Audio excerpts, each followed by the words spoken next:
It's a beautiful morning here in Malaysia at the KTJ Oval. It's match day number 2. It's a Group D encounter between Nepal and Bhutan. It's a brilliant contest that's awaiting us, and just a little while ago, we had the toss with Dennis.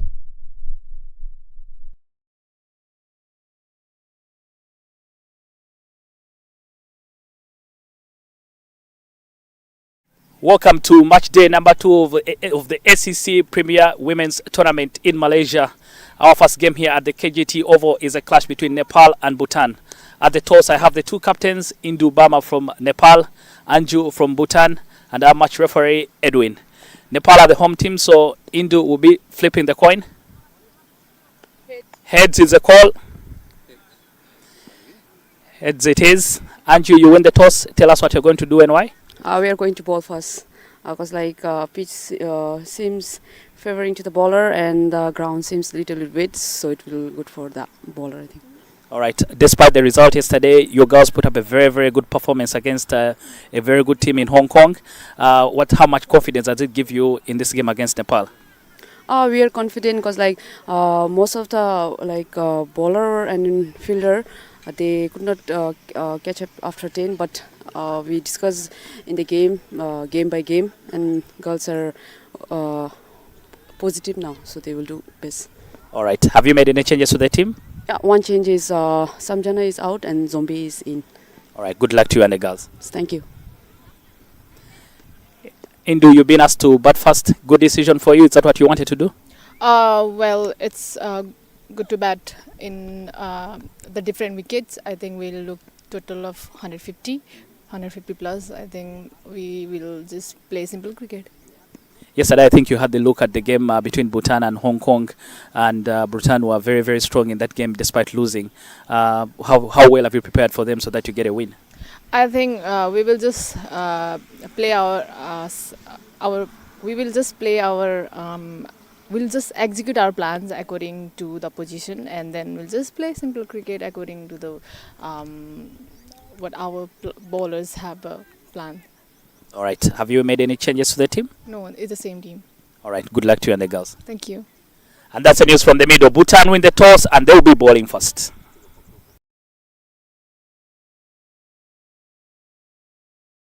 Well, that was the toss with Dennis, and he's immediately joined me here. It's a good morning and a very warm welcome to you, Dennis. Good morning, Adish. A very, very beautiful day to have the cricket match here at the KTJ Oval. And of course, from the toss, Bhutan winning the toss and electing to go. What did both the captains say why they decided to do what they're doing? Anju, the captain of Bhutan, very, very impressive yesterday, despite losing to Hong Kong. I think they are confident that today, if they put in a better bowling performance, they will be able to get a good result against a very, very strong Nepal team. And for Nepal, Indu Bama, I think she might have wanted to bowl first. She didn't look comfortable with the batting decision, but she feels that if they can get 150, they should be able to get the win. Their second win of the tournament. And what did you make of the conditions when you were in the middle? The sun is peeking in and out. It's hot, it's already, and humid as well. Yeah, different from yesterday, but I feel that again the grounds are very, very beautiful. Looks like a very wonderful batting track. Able to dig in, get the work done, should be able to get put on a good photo. Because yesterday in the afternoon, we saw so many runs in the second game, despite that the fact that the first game had few runs. So very, very good batting track, different from yesterday, but again still looks very, very good. Nepal is going unchanged in this contest, whereas Bhutan have come with one.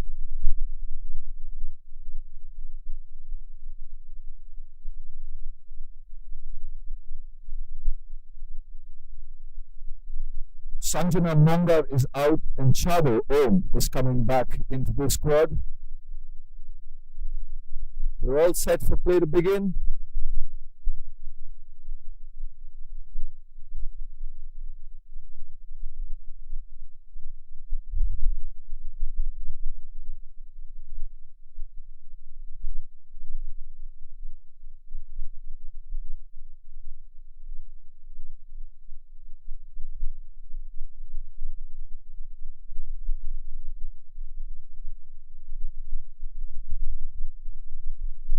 first ball. It's high up in the air, was a wide delivery. Goes down to third man for a single, and Nepal is off the mark. Nepal already underway. Had very aggressive yesterday. She wasn't amongst the runs for Nepal, but she likes to play an aggressive inning. Not the sort of type that is going to wait around for things to happen. But her opening partner was the player yesterday who took the game for Nepal. Bindu Rawal was impressive yesterday, Adi, shall tell you, and very, very strong on the pad. Everything that was bowled to her pad was going to the boundary. So maybe if Bhutan did some of their homework, they will be able to understand where not to bowl to get to her.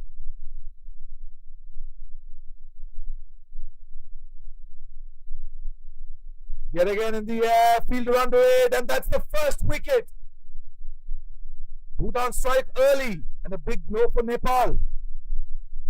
And I've just told you that bowling on her pad was dangerous. Clearly, Bhutan have done some homework, and Rishti Chodon with the wicket for Bhutan. The ball outside of stump, a flashing blade there from Bindu. Again, ball away from her. Bindu throws her bat at it. That ends up poking the ball in the air. The simplest of catches there for Bhutan. They have the breakthrough immediately. Early breakthrough. This time it's Bindu who has to depart. Another player who had a solid performance yesterday, Puja Mahota, comes in for Nepal.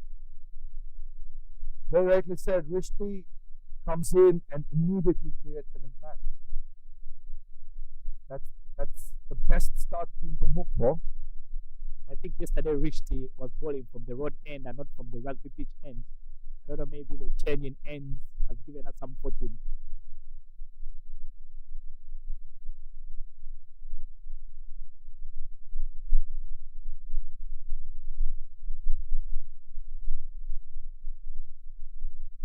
That would be called wide.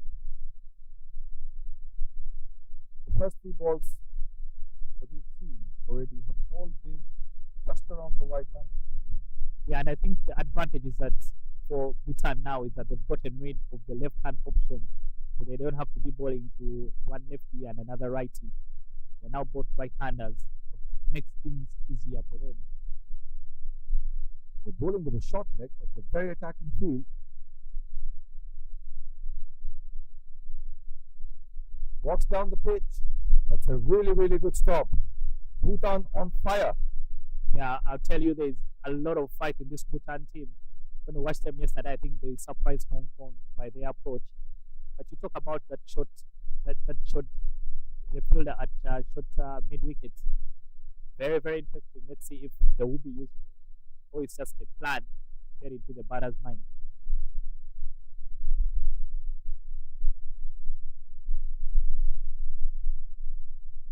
Steps out yet again and called a wide. Second time this over. It's interesting you said the short leg, if it's there, just to create a doubt in the batter's mind, because the last two deliveries that Puja has made walked down the pitch. Is it to stop the fielder, you think? Yeah, that was a plan Puja was going to yesterday a lot, using her feet. She doesn't want to get stuck in her crease. Probably that's why she's just trying to get the bowlers off their length. By the ball. Will it be the first boundary? No, that's a fielder right there. It's a single. Puja off the mark. Puja yesterday unbeaten on 29 for her team. She was in there for a very long time, but the big partnership between herself and Bindu is what really pushed the envelope for Nepal.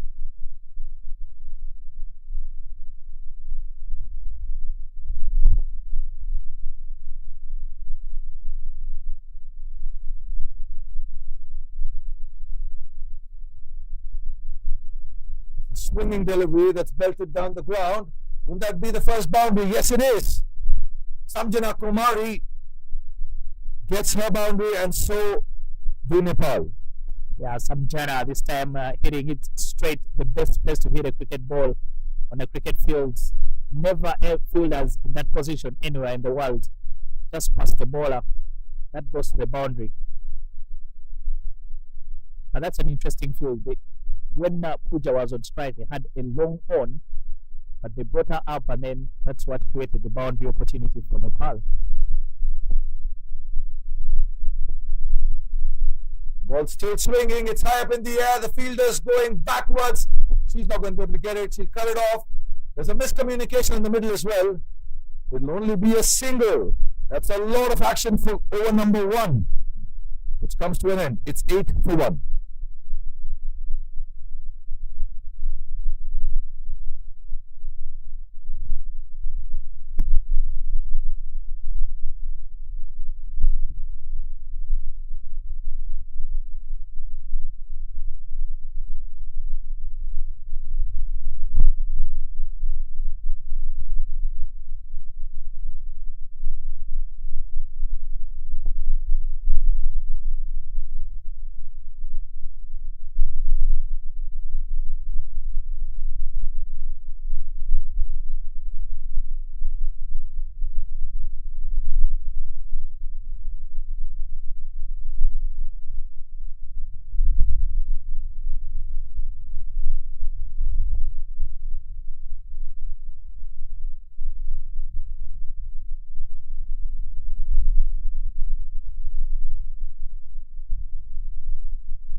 Skipper into the attack.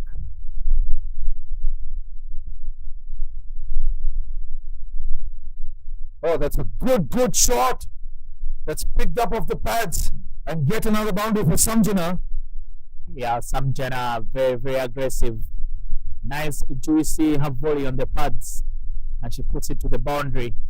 That's her style of play, and when you keep coming at her, she'll also come at you. Yeah, Anju, the captain, guilty of that. Usually, if you're a left-hander, they're trying to get the ball to angle into your pad, so some of those will come off.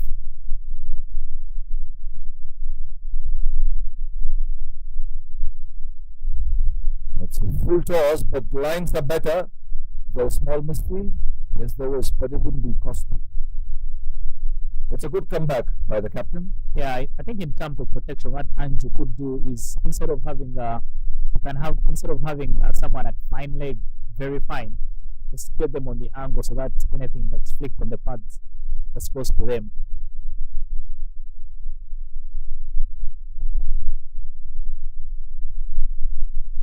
That's wide again, up in the air. There's a fielder under it.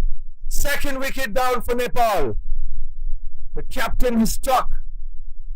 This is a little bit of a bother. You live by the sword and you'll die by the sword. I think that's the style there from Samjana.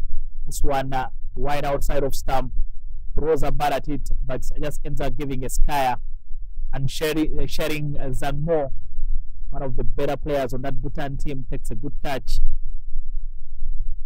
That was the worry for me, Adish, in terms of Nepal, is that Samjana is very aggressive, so she'll go after the bowling. So she's vulnerable to getting out compared to how Bindu played yesterday. Bindu was patient, waited for the bad balls and put them away. So they were always at a risk of being 2 wickets down very early in the game. And that's the same style of play that they will be expected to play now, despite being in the power play, because they've lost 2 quick wickets. And they will need to do a little bit of a consolidating job here. Yeah, clearly they have to consolidate very early. And if they want to get to their 152 run mark that they set themselves up for, they have some work to do. New batter in, Soni Pakrin. Interesting change yesterday at number 4. It was the captain, Indu Bama. But clearly, the situation of the game has influenced the change. It's a good start. Pressure on the bowling, pressure on the batting team, correction. Something asked Indu Bama, the coach, that they must have watched Bhutan playing. And I thought maybe they were surprised by how well grilled that Bhutan is. said that they are focusing on their own strengths in this particular game.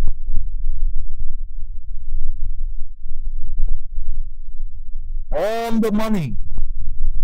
There was a little bit of an inside edge there. The team is chirping around. They're all very, very active. They're encouraging the bowler and the captain.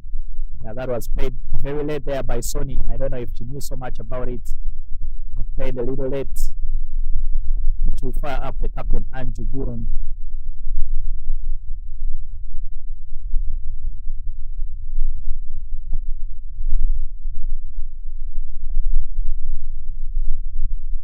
Again on the money, a dot ball to finish. Great start for Bhutan. 13 for 2.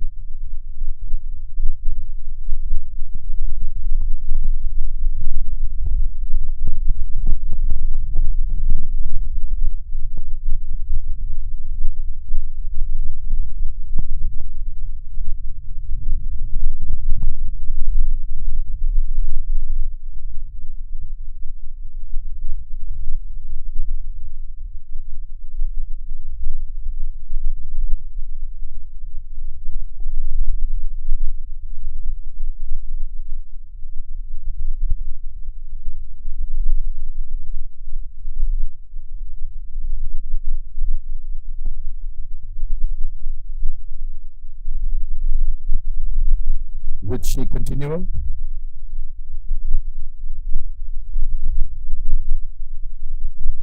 On the pads this time, there's a little bit of airtime for the ball. Yeah, I thought we were going to see our short leg in action. Looked very, very close, but very well played there by Pooja. I told you yesterday, Adish, that again, Bhutan started very, very strong, especially their fast bowlers. But later on, they just sort of lost their way in between over number 15 and 20. And that's when Bhutan took away from them and put on a big total. So it'll be interesting to see if they can sustain this throughout the 20 overs.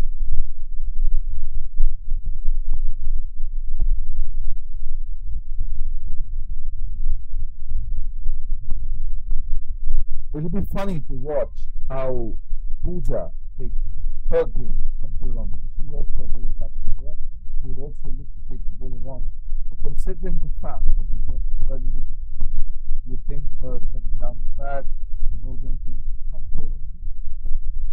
I don't think she's going to stop yesterday. Even when they needed 4 runs to win, she was still stepping out. So for her, I think they always tell you don't play the situation of the game.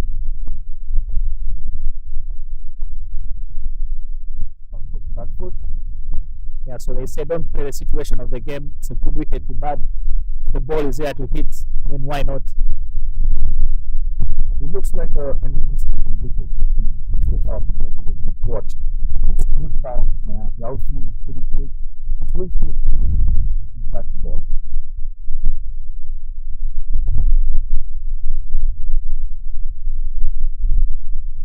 That's pulled away strongly. Get another boundary. Brilliant shot. Yeah, and that's what we said, Adish. It's a very good wicket, but you need to bowl in the right areas. Half track picked up very, very quickly by Sony. Gets off the mark with the boundary. She pulled it off the front foot. And she's got all the time in the world. She's sighting the ball really, really well. Yeah, I think the bounce is good, like you mentioned. Outfield better as well. So every time you get good meat on the ball, you rescue the boundary.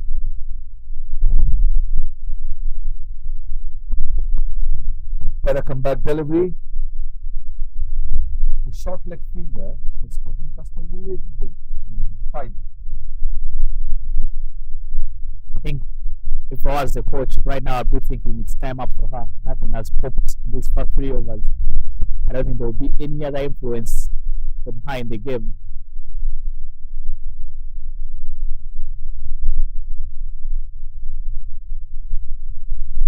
Steps down again, that takes an edge. There's a fielder under it. That's a missed opportunity. It was not the easiest of chances. Yeah, Sonam Chodan puts that down, but that could have easily been 3 wickets down for Nepal.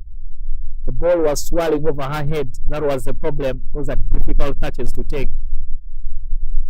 Sometimes you do, sometimes they stick, sometimes they don't. And that one didn't. But after 3 overs, Nepal 19 for 2.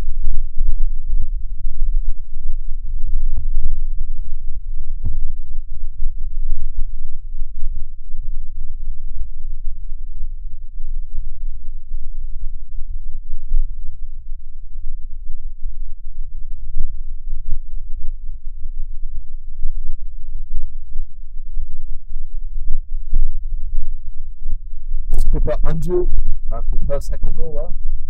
The third man on fine leg on the boundary. It's wide. Swings. Tries to grab the ball. It's a dot ball. Oh, it's actually given away. It's a little harsh, I believe. I will leave the decision making to the umpires. They have have the benefit of the replay. They only have one line to look at. And again, you can see the plan there for Anju. The one that got the wicket was going across from Samjana.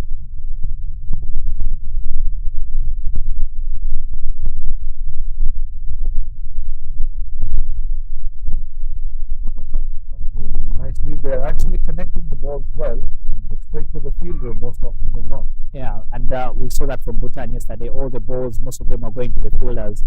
So Hong Kong in the beginning struggled to get them away. So that's a mark of a well-coached team. They know the bowlers are bowling to the plan. Most of the balls are being hit to the fielders.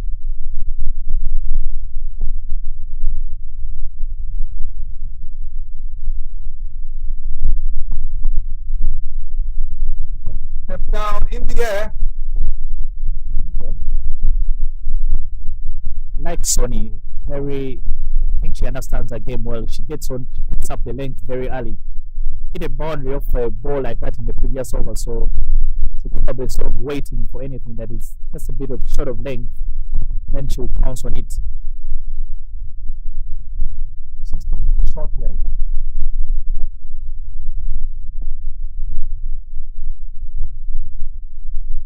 Very well driven, brilliantly stopped. Fielding has been on point except for the missed opportunity. No, Dechan in that area, she's a gun fielder for yesterday. Nothing was getting past her against Hong Kong. And later on, she came out to play a very good hand. If she hadn't gotten tired, I think she would have taken Bhutan home. But she's a gun fielder and that coverage on.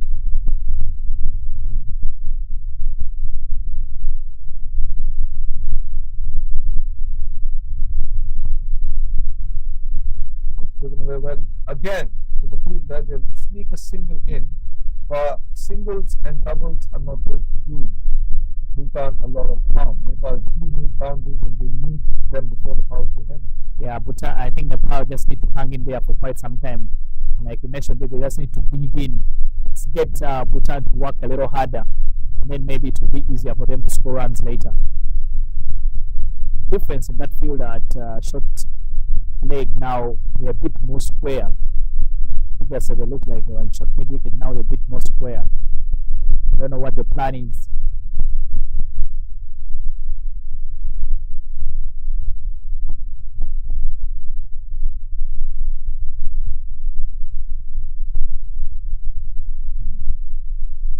Yet another dot ball. That fielder will have some work to do, I believe, if there is a bumper coming, or if the ball's on the pad.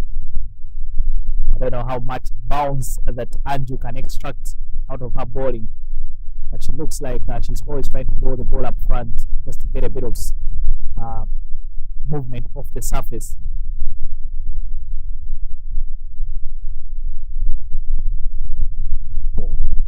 She saw her step down, goes a little wider. That's actually really good thinking. Anju finishes her second over after 4. It's 21 for 2. Yeah.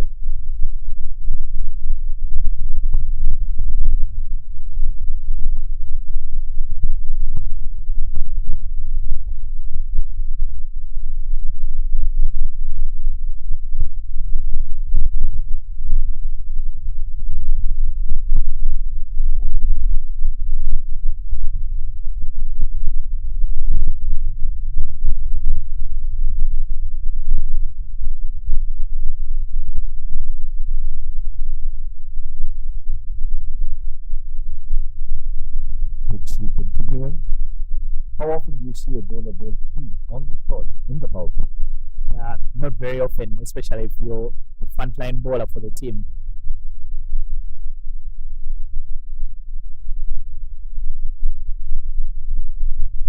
Again, looking for a quick single, a little bit of miscommunication. Will there be a run out? No. Yeah, started very late there, Pooja, and she's looking back at her partner and wondering that you didn't give me a call.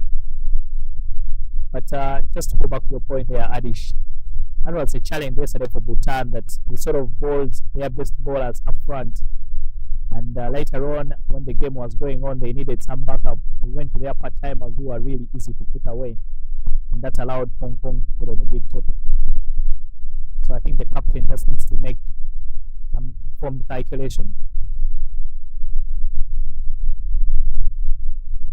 Step down, belts it, falls nowhere. Will only be a single, but we actually just saw this before the ball was shown. The time that came in and long on was pushed back. I don't know why they are not persisting. They are having their tactic is between defense and attack. Because Nepal is on the ropes, just stay on the attack. Just put them under more pressure.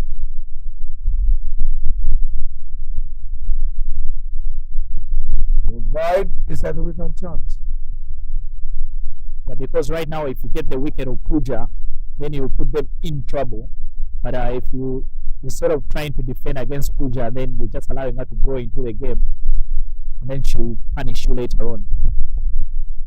Sony also looks to be in a very punishing mood right now. He's also stepping down more often than not.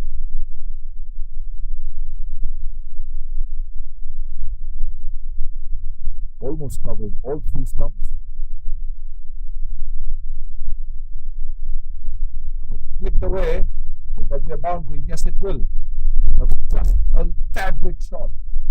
Yeah, a bit short, and that's what happens when the batter is covering all their stumps. They can be able to access both sides of the wicket. This time, Sonia understands the gap is on the onside, so she just flicks the ball through the gap and presses the way to the boundary.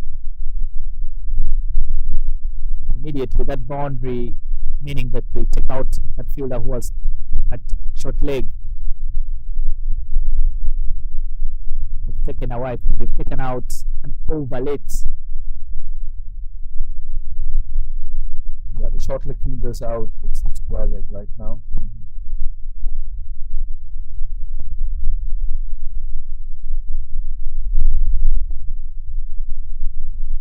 That's pulled away on the front foot, just over.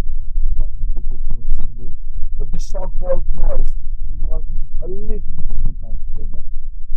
Yeah, it hasn't been easy to put away. Trying to hit a boundary of a similar sort of ball. Then you can see they've sent the fielder at long on down against Pooja. If it were me, I would keep them up just to try and get her to play over the fielder, and maybe you create an opportunity.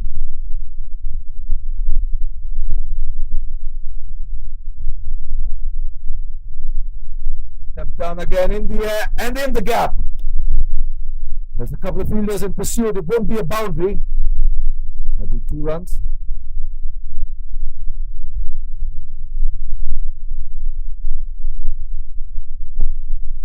And with that, the over comes to a close. After 5, it's 30 for 2, Nepal.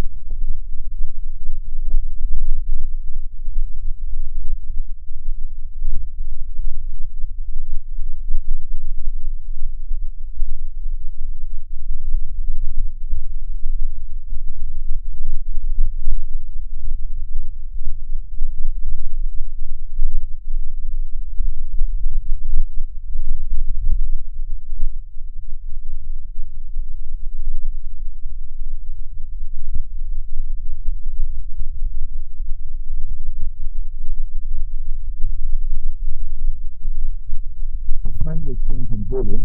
Sonam comes into the attack. Right down quick.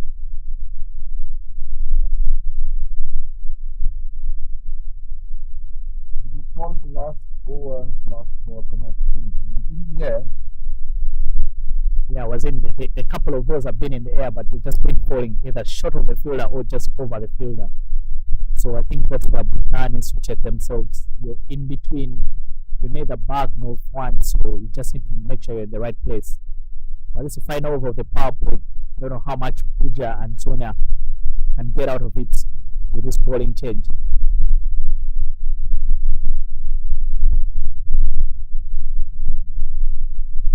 Well, that's a very, very good start. Just a little bit of movement there.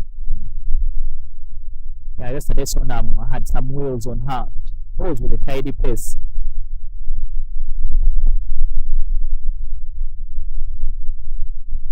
But that's a touch expensive couple of wides that every time she bowled them, the keeper couldn't even hold on to them, and they just ran away for boundary because of the pace at which she was bowling. Nepal should have been 3 down, but how soon, as a captain or a coach, to ask the players to move on from a drop chance?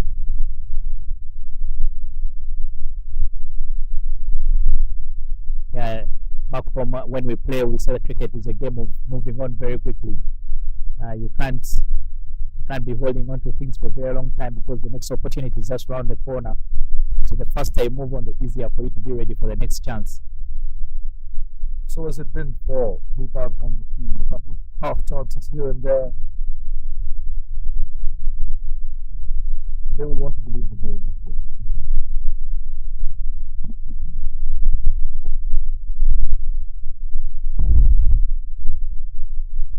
Or in the air, or just short of the fielder. This is exactly what we're talking about. Yeah. Balls are just touching about the fielder, but not in hand. Yeah, again, another one just falling short of the fielder. But what an effort there from the fielder, realizing that she won't get there, and then she just stuck out an arm to stop the ball from going past her. Because if it had, they could have had an opportunity of picking up a second. That was the vice captain, Sonam showed it.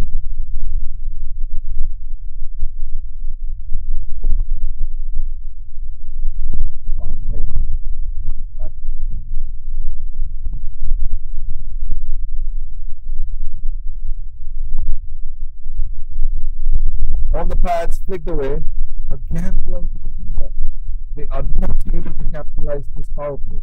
Yeah, that's the thing. I don't know, it's been a mixed power play for Nepal, maybe because of the early loss of the wickets. So you sort of want to just try and control the damage, don't lose any more wickets. And that has held them back a bit in the power play. So it's been advantage Bhutan because of those early wickets. Step down, straight back past the bowler. There is a fielder there. Will that be a double? No. Again, a little bit of confusion. We've seen this a couple of times already in this innings. A little bit of communication gap between both these players in the middle. Yeah, such sweet connection there from Puja. Just hope that it will get to the boundary because the sound of the bat was very, very good. That's a sort of highlight they make, and they tell you make sure the sound is on. Well, last ball of power play coming up. Bhutan will be very, very happy if they close this power play out without giving away a boundary.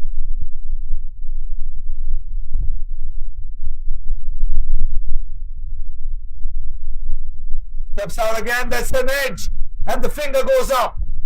I just said that they already will be happy with a successful power play. They make it just even better. 3rd wicket down for Nepal, Bhutan on top. Yeah, Bhutan will be the happier team after this power play. The flowers there will go to a dish because he called it right. Getting to the head of Sony, stepping out and just gets it further through to the keeper. Never simple chances those, but well held on by the keeper. Gawang Chodan, another top order batter. No wonder she's a keeper. There was still a little bit of movement in that we just swung away a little bit, and there was a looking chance for the keeper. And Bhutan, they've been on fire. We just kept talking about this half chances that didn't get in hand for them, but that one definitely.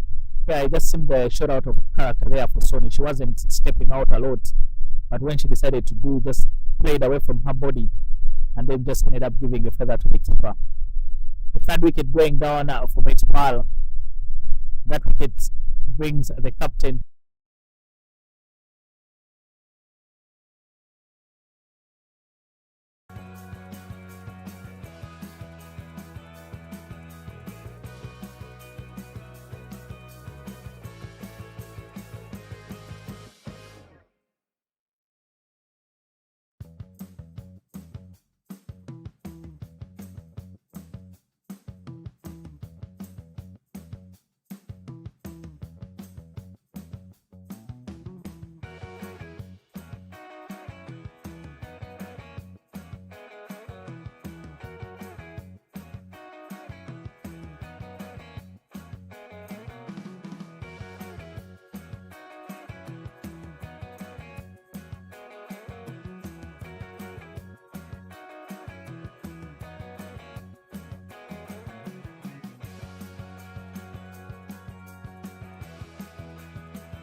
whether to go after the bowling or just try and consolidate.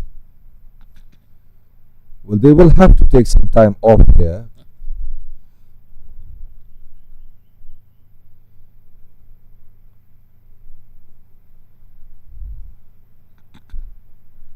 Play to the back foot, straight to the fielder. Dot ball pressure, wickets on the other side, players chirping around you. Nothing's going Nepal's way right now. Yeah, Bhutan all over Nepal like a rush. But that's the thing they say, Adish, that you just keep going until that ball that has your name on it comes your way, because you're going to die anyway.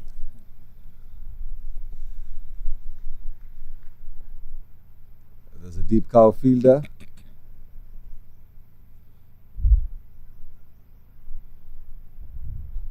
Steps down and given a wide. This is the strategy that they've tried to follow all through the innings, and a couple of times it has worked for them. But now with 4 fielders outside and they're all offside packed, there's a third man, there's a deep cover, there's a long off, and I'm sorry, the 4th fielder's on long on. Yeah, now the protection out there for Bhutan. I don't know what you would do right now. Do you try and defend or you stay on the attack?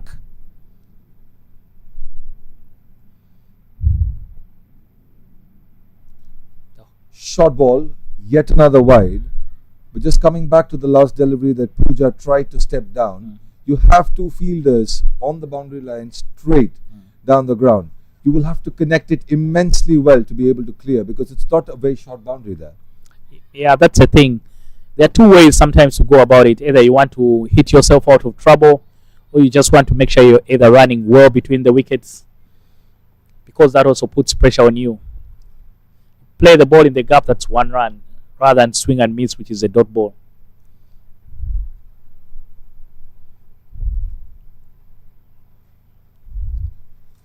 Oh, that's flicked off the pad again, straight to the fielder. That's a brilliant point to actually bring up, Dennis, because running between the wickets has been a little dicey between the players in the middle, but they haven't had a lot of opportunity to be able to get those singles, get those doubles, put the fielder under pressure. They're not trying to find the gaps. It's either go all out or hit straight to the fielder. Yeah. And that is not working for now. So you just need to change your plan, tweak your plan according to the situation of the game. Steps out again to the fielder. This is what we've been on about. An attempt to make contact with the ball, try to put it in the gap, has not been coming from Nepal. And Pooja has already faced about 16 deliveries and scored only 8 runs. And the thing that Pooja has the class to just punch the ball down the ground and they'll just get the 1 run. Get Sitarana on strike. You just keep doing the same thing, the both of you, and then easily you can get 6 runs out of an over.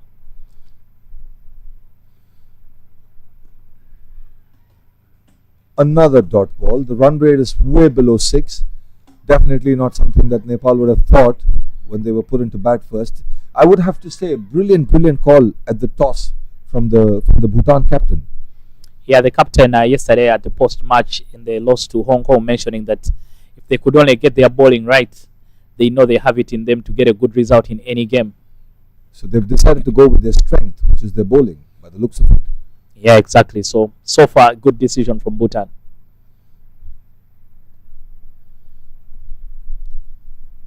Oh, that's a brilliant delivery. Brilliant over completed here by Sonam. After 8, it's 42 for 4.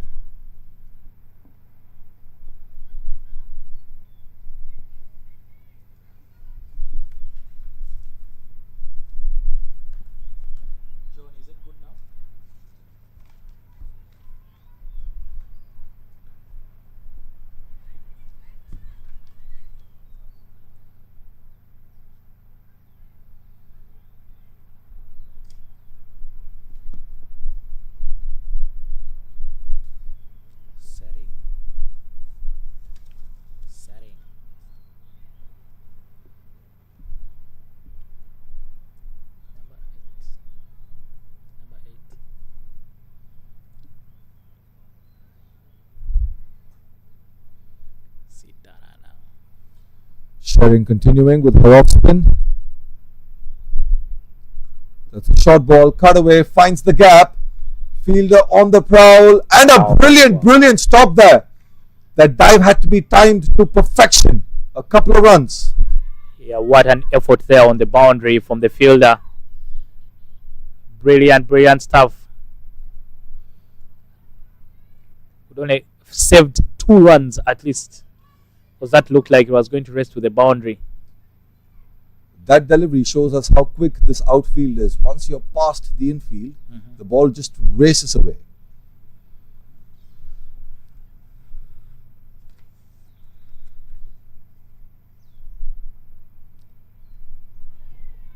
That's a good comeback delivery. Yeah, the very experienced Sita runner. They will want her to roll back the yards and try and get Nepal out of trouble.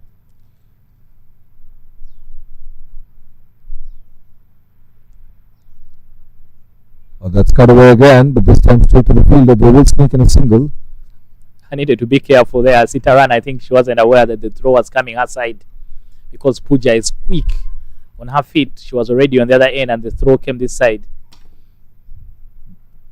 Pooja should, I think, take away a couple of quick lessons from Sita Rana here on about trying to find the gaps and try to look for the singles and the doubles, because all she's been trying to do so far is step down, take the bowling on, try to clear the field. Yeah, for Pooja, I think she's just trying to tear the leather off the ball and just not working for her. Yet again, and that's a stumping opportunity. The fielder is sure, and so is the umpire. That's another wicket. Pooja's very desperate attempt comes to an end. And the 5th wicket, half Nepal is out. Yeah, Pooja, they are taken out of her misery. Dancing down the track, completely misses the ball, but a very good stamping there from the keeper. Pooja has to depart for 8 runs. It's 45 for 5, and Nepal in all sorts of bother. Big trouble here for Nepal. They need someone to stand up and put their hand up, because Bhutan have done everything right this morning. Losing half their side within the first half of the first innings, it's not something that Nepal had in their plans for today. No, I highly doubt that wasn't part of the breakfast plan for Nepal. So it's now blood in the water for Bhutan. They need to seize the opportunity. Rubina.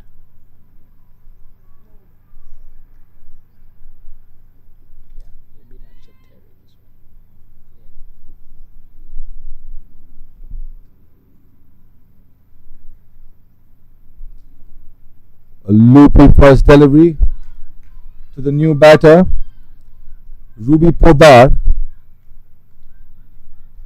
the wicket keeper for Nepal.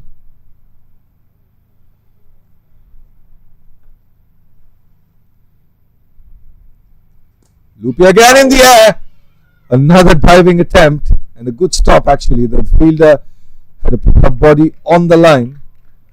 And the over, a successful one, comes to an end with a single. It's 46 for 5.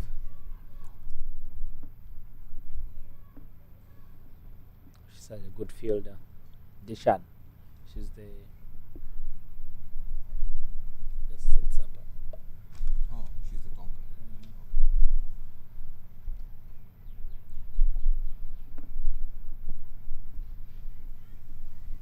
Between her and the keeper.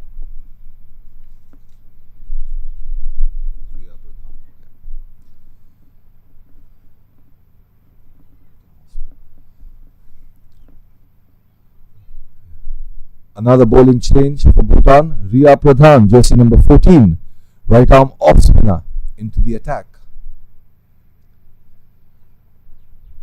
So off spin from both ends for Bhutan.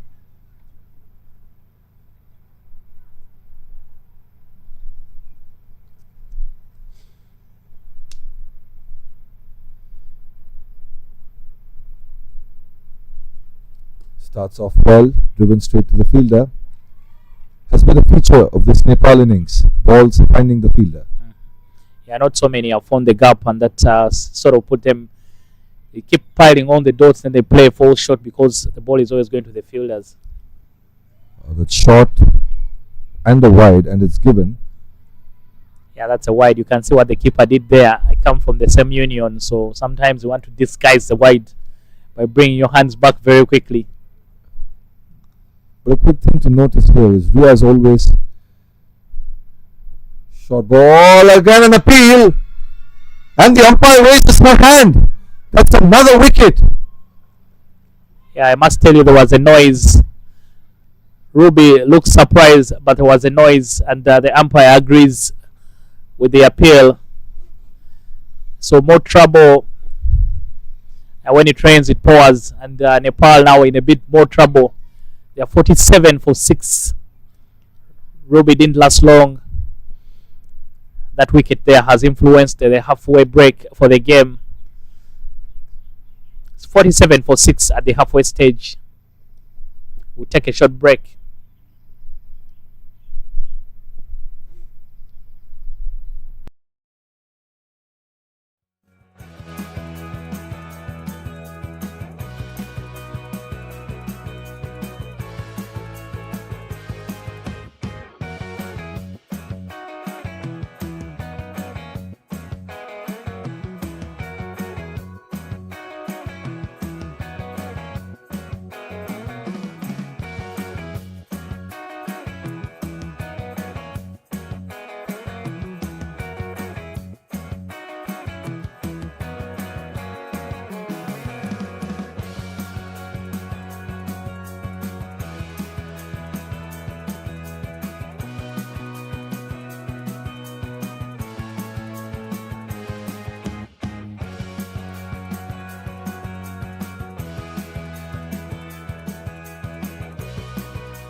Well, there was not a brilliant first 10 overs or 9.2 overs for Nepal. They've lost more than half their side, 6 down, with just 47 runs.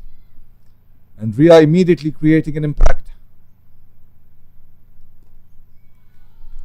Yeah, Adish, sometimes when your team is on the ropes, the break really works for you. And when it is going well, you just never want to break.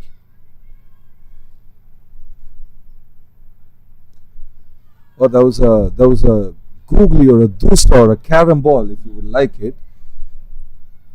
Yeah, so I'm thinking that Nepal needed that break more than Bhutan, because for Bhutan they were going very, very well. That's swept away. Will be cut off. Another single. Just something, a feature that we've noticed about Ria's bowling here is that she wants to be done with her overs very, very quickly. She's not giving anything time.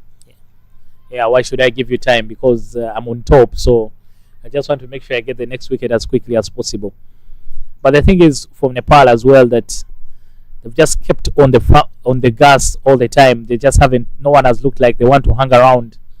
I think that is what has created the opportunity for Bhutan to pick up as many wickets as possible. That's a wide given.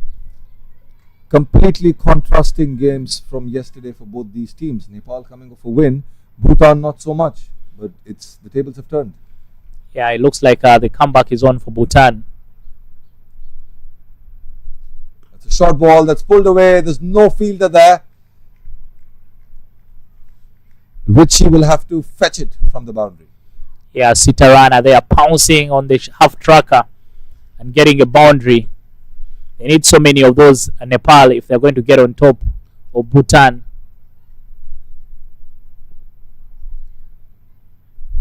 Well, after 10 overs, it's 53 3 for 6 for Nepal.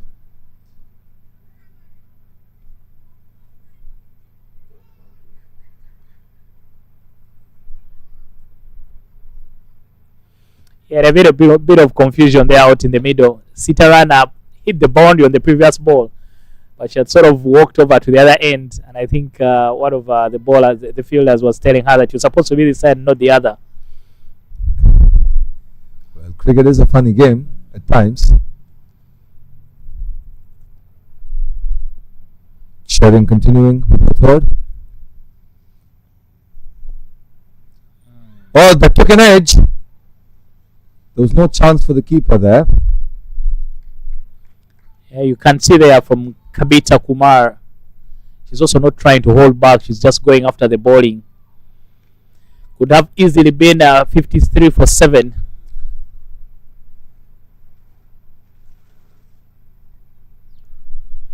So far, Sitarana has been the only batter that's looked like she wants to punish just the bad balls.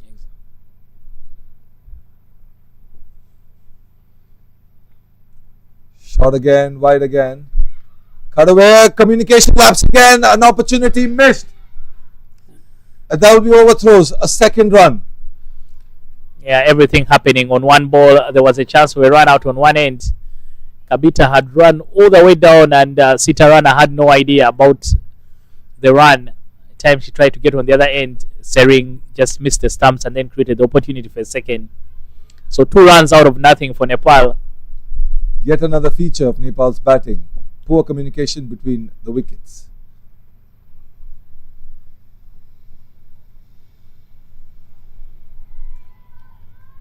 A dot ball.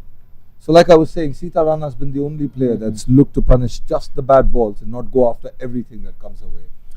Yeah, I think that's the thing about T20. Sometimes it can be deceptive. You think you're running out of time, yet you have so much time to make up for even a couple of balls that have been lost. Got away again, straight to the fielder. Very interesting point you bring up, Dennis, because considering how the game's placed right now, they still have about 9 overs, just over 9 overs to Nepal. And a good score from here on, if Sitarana decides to contribute and take it all the way to the 20th, will be about 110, 120. Exactly.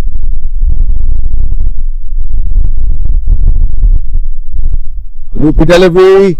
She swept it as the fielder will miss the catch, and adding insult to injury, will get a boundary as well.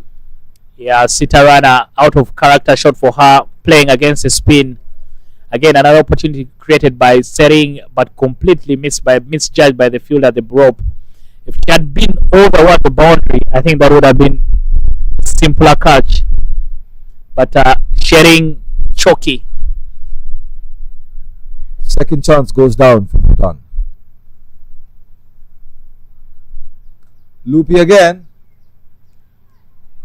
Yeah, I think a similar catch there yesterday was put down by Bhutan the same way, again off the bowling of Sering. That's the end of the over. Sering completes her third. Could have had her third wicket in this.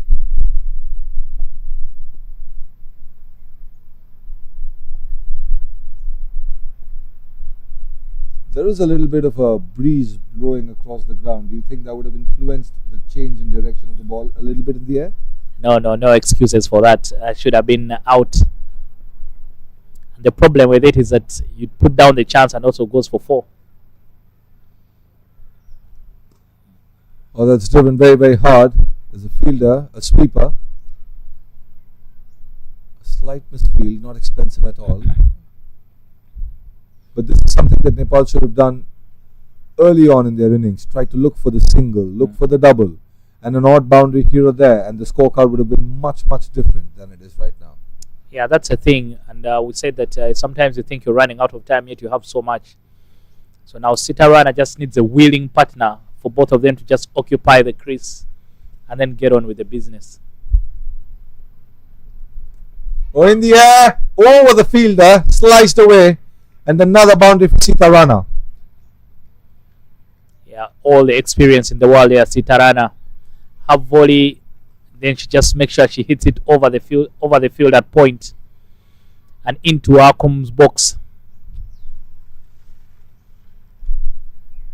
could Sitarana have come a little up the order, because the right-left combination also plays on the fielding side's mind.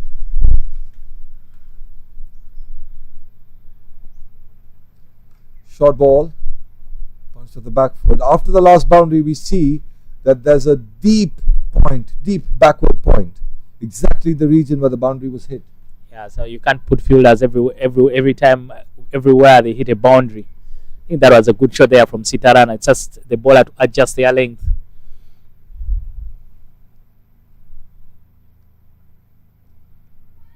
Or tried to cut it, late cut it. Yeah, because if you look at the field, when they do that, they open up the entire. There's a very big gap between the wicket keeper and the fielder at deep point, because there's actually no one in slip. So they open up that entire region for Sitarana to find a single. Another attempt to cut. You're exactly right. So what Bhutan are doing here is a little bit reactive and not very proactive. Yes, the ball was in the air. That's the takeaway that they should have had from the boundary. They shouldn't have ideally put the fielder back.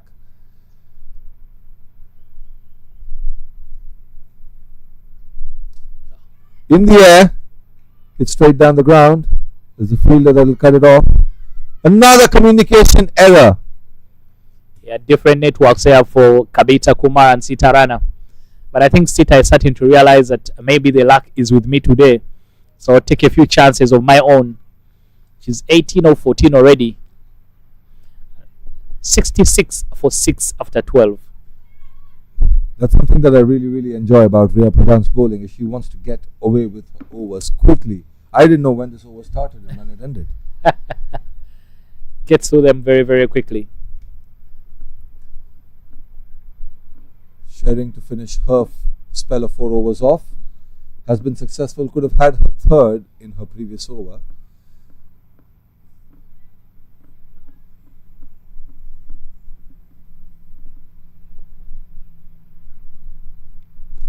Loopy in the air. A fielder at long on will cut it off. That's a single. But this is what has been missing from Nepal's innings, like we've said so many times. Get the singles. You will get the odd boundary here or there. Yeah, they just the intent to just get the ones and twos has been very poor from them.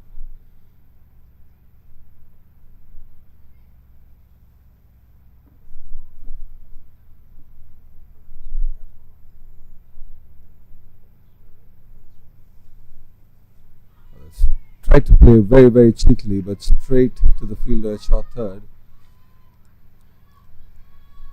Harish, I'll tell you, I think this is an area where Bhutan just need to improve, because they had Nepal on the ropes at 47 for 6.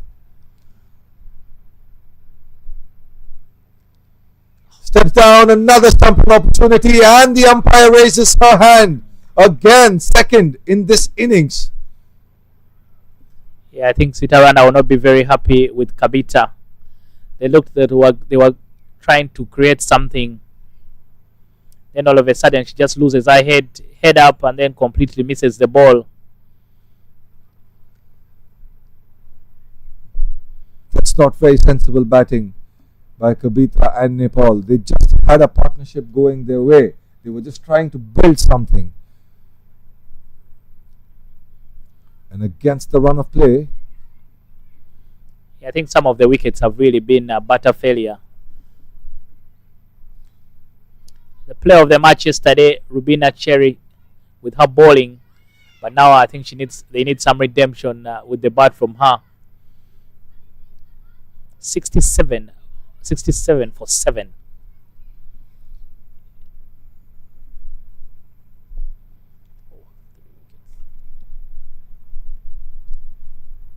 Loopy, definitely a wide there. She's trying to make the batter fetch the ball outside the off stump. That's actually really good thinking.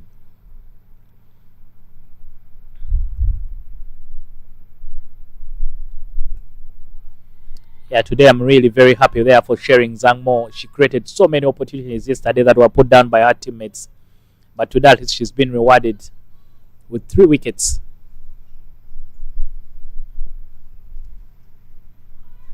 Oh, that was a very, very close delivery. A little bit of turn we saw there.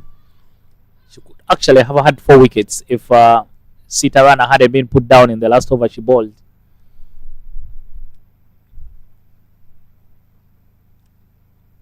Another attempt to cut. And a brilliant spell of bowling comes to an end from Shering. 3 for 21 for her. She's put Bhutan right on the driver's seat in this contest. Yeah, the wind in Bhutan's sail. They just need to make sure that they find the right course and don't allow Nepal to get away from them. If you let the tail wag, usually the runs that are scored by the tail are what win you the game. So they just need to make sure they rain it very, very quickly and close off the match. 68 for 7 after 13. And it all boils down to Sita Rana from here on. She's got to take this game away from Bhutan single-handedly for Nepal. Ria. Short ball. Pulled away. That's a very interesting tactic. She trusts Rubina enough to be able to give her strike immediately, very early on in the over. Yeah, I must tell you that Sita Rana needs to be very calculative from here on. Don't try and expose the rest of your teammates. So you're better off playing out the whole over even if you don't score any runs.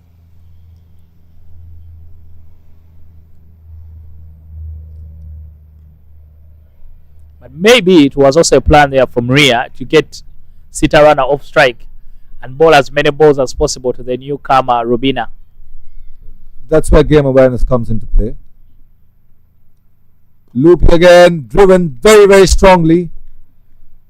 Okay, now I kind of understand why Sita Rana decided to trust Rubina. She can definitely hold the bat. Yeah, and I think Sita Rana just really needs someone to hang around with her. Play that boring inning, but just to make sure you get yourselves back into the game. Oh, that's taken the edge. That's running away from the fielders. Will that be a boundary? No, it will be cut off. A good chase by Sonam. A couple of runs for Sita Rana. Yeah, very, very good hustle by from Sonam. Can see, like I've mentioned, the luck with the Sita Rana today. So for her, she can be able to take. When the luck is with you, sometimes your catches don't go to hand. And Nepal do need some of that luck. She slowed the speed of the delivery. But I must tell you what a spell there from Ria. She's been brilliant today on the money. Just like how batters need partnerships, bowlers also work really, really well in partnerships there. Yet another edge.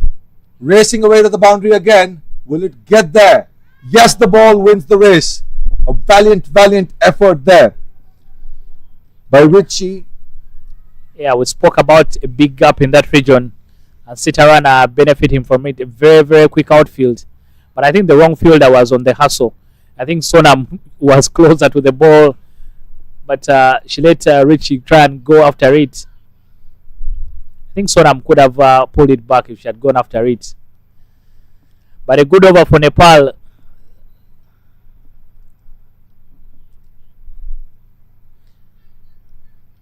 Like we were talking about, bowling's also done in partnerships, and those off spinners from Shering and Ria have proven to be very, very faithful. Bhutan, it's Shering that's picked up most of the wickets, but it was the dot ball pressure, the pressure of not being able to score boundaries off of Ria as well, that's worked in Bhutan's favor.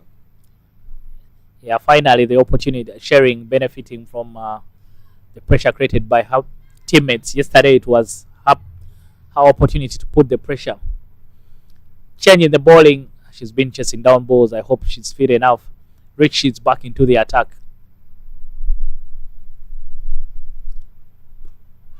That's a good start. This is her last over. She's actually bowled well in her 3 overs. Yeah, considering that she's the one who was chasing out the previous ball. Sometimes you want to tell the captain, just give me 2 minutes to catch my breath before I can be able to come back into the attack and run down. It's actually very, very good to see all the Bhutan fielders still chirping. A swing and a miss. That will definitely be a wide. I don't know if this mic's able to pick up the chatter around the field, but the Bhutan fielders are on the top of their lungs. Yeah, they have to be there. I think they've earned it. Never expected to have Nepal on the ropes. 77 for 7.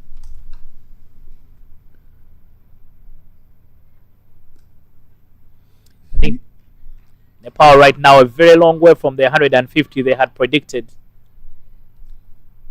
100 would be ideal, 110 would be ideal if Sita Rana decides to stick around till the end with some company. They still have over 5 overs left.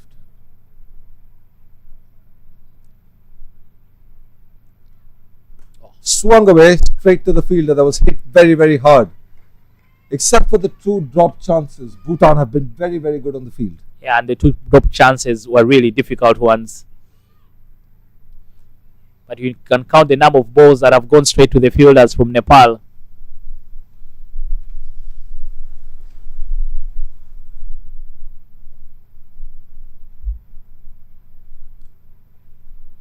An attempt for a single and definitely gets that. Yeah, they just haven't run enough singles and twos. That's what has really put them in trouble. They've been hitting the ball hard but straight to the fielder, so the precision has been missing for them to find the gaps. And in the end, you feel that they've just boxed themselves into a difficult situation. This will be a lot of learnings for the Bhutan team when they come out to chase this total as well. They will look to not do this. They will try to see, because of the good outfield, they will try to get the singles and the doubles. I'll tell you, yesterday Bhutan in their run chase against Hong Kong, they were running very hard between the wickets. And part of it was their downfall because Dishan was going so well one more, ended up getting cramps and then she couldn't continue. So they just need to find the perfect balance between running and, trying to go for the boundaries.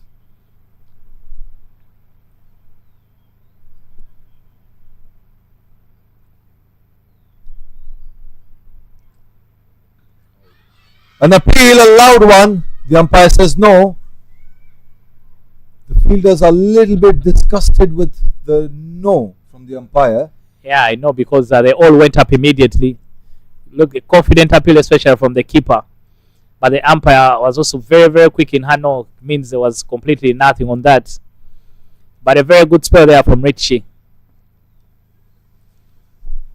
After 15, it's 78 for 7.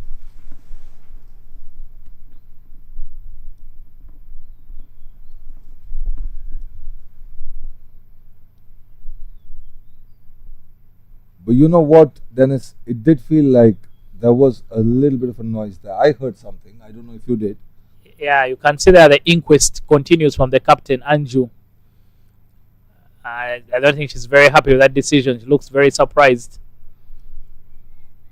But Yeah, she needs to understand that we don't have the technology, so the umpire's word is final. Absolutely, and it's also coming from a place of wanting to wrap this innings up quickly. They already have Nepal 7 down. They want to finish this up and get them out under 95 to 100 so that they can come out and chase this. Yeah, like I said today, the luck is with Sita Rana. That decision going her way and not against her. And the drop chance. Exactly.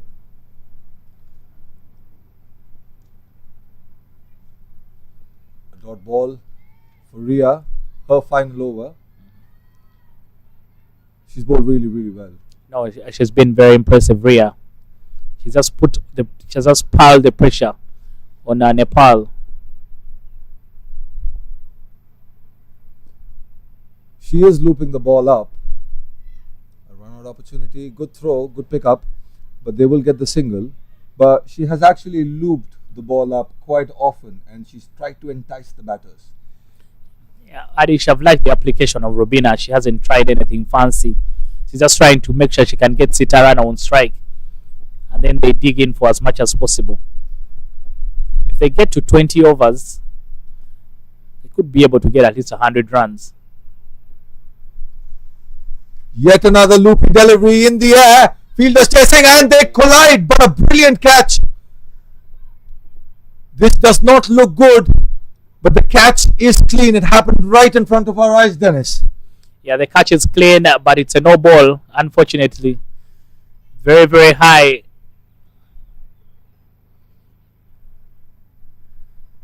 There is a concussion test.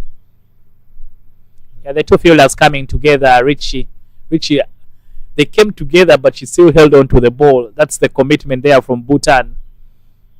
They've been spot on the field today, except for the 2 drop chances. And this definitely looked like it was going to fall between them. But she just stretched her hands out and she grabbed it. It's just so sad that it is a no ball. And coming back to your point of riding on your luck, Sita again is benefiting from it. Yeah, I will tell you, no matter the game of cricket, for all of us that have played it for a very long time, there's always someone who will stand out. Even if a team scores 10 all out, someone will score 5. So the luck today is Sitarana. I think so far she's only battled getting to double figures. But unfortunately, the free hit won't be her end. Robina will be on strike. It's good to see Richie up and running again. Oh, steps down, smashes it over covers, and there will be a boundary. Takes full toll of the free hit. Does Rubina. Yeah, that's how you treat a free hit. Is able to get it to the boundary. Good use of the feet. Gets to the pitch of the ball and smacks it through covers for a boundary. That was a much needed boundary for Nepal. And if it's coming from both ends, it's only going to benefit them. They've moved on to 85. That will be a wide. And now the 100 or the 110, if this partnership continues, doesn't seem very far away, Dennis. Yeah, and I will keep saying it, that these are the lessons that Bhutan needs to take. Just need to learn how to close out games. Driven. That's intelligent batting. A boundary, a wide, and then a single. They were very much in a similar situation yesterday. Had Hong Kong on the ropes. Then just 2 bowling changes completely took the game away from them. So for a team that was 47 for 6, now 87 for 7, that means you just allowed them a little room to breathe. Oh, that's really well bowled. The quick single there will complete the run. I'm a little surprised at the no ball call, Dennis. I actually thought it was a fair delivery. It was a full toss, yes. I thought it wasn't a no ball, in my opinion. Yeah, I think it was high enough for the call. Good call, my opinion. Short delivery, belted it. Sad that it will only be a single. A single to finish the 16th. It'll be 89 for 7. A good over considering how Nepal were. Yeah. The thing is, in these situations, you want to make sure that this is where you're top in terms of concentration, especially if you're fielding team, has to finish the game. 89 for 7 after 16 Nepal. The chirping has come down a little bit. Is the no wickets getting to Bhutan on the field? Yeah, I think it is getting to the partnership is what is causing the problems. 2 minds here. Anju, the captain, had wanted to bring on Sharing Choki. Now she's decided change her mind and gone to her vice captain, Sonam Choden.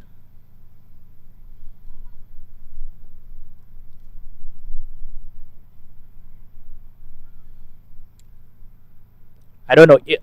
From yesterday, Bhutan seemed like they have 3 go-to bowlers, and then the others are part-time options. So now you need to be very, very careful on when you bring on your part-timers and then when you go to your main bowlers.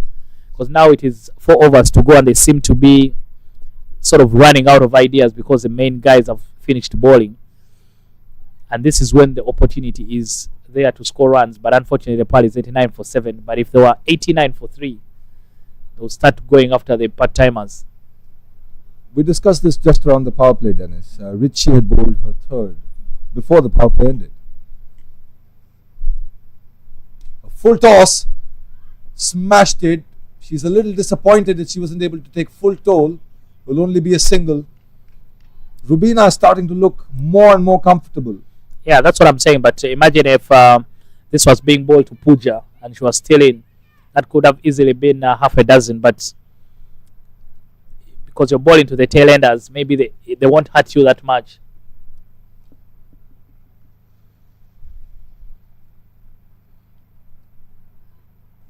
That was actually a quicker delivery. That's actually got good wheels from Sonam. And this time it looks like Rubina is the aggressor in this partnership. And Sita has just taken a slight backseat, punishing only the bad deliveries. Yeah, all along I think Sita just wanted someone who can hang around, occupy the crease, and they hang around together for as much time as possible. Oh, that's again very well connected. There was a little bit of a confusion there. I didn't know if they wanted a second there, but good call. Strike rotations happening. I'll tell you, for a team that is interested in runs, Richie picked up the ball and just never sort of killed the ball. For people who are interested in runs, most times you can get an extra run. Oh, that's in the air. Wow. Just getting the fingertips. Samjana, she just got back onto the field. There'll be 2 runs. But again, this opportunity should have been taken. Yeah, Samjana coming on as a replacement fielder. That went very, very quickly to her because the shot was played by Rubina. So most times they come flying. But it was a good height to catch over her head.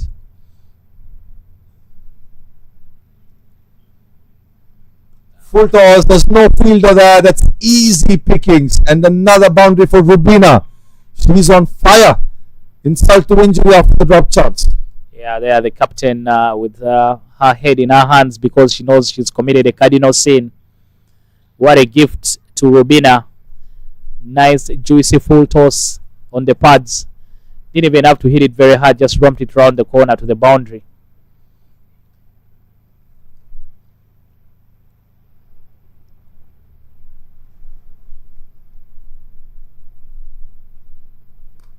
Again, come back, but struck well. Sharing is out there in the deep. Again, the midfield allowing them to pick up a double. That's really good running between the wickets. It was wide of the fielder at deep point.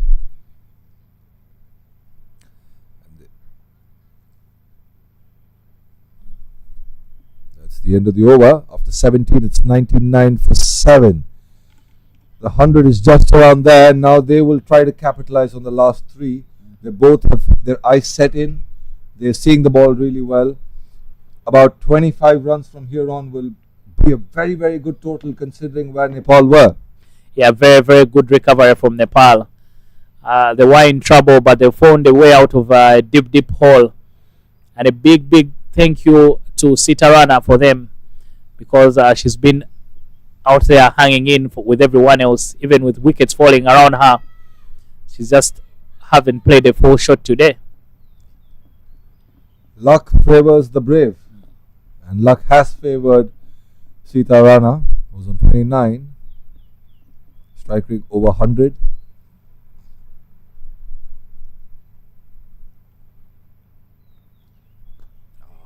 Flicked away, there's no fielder there.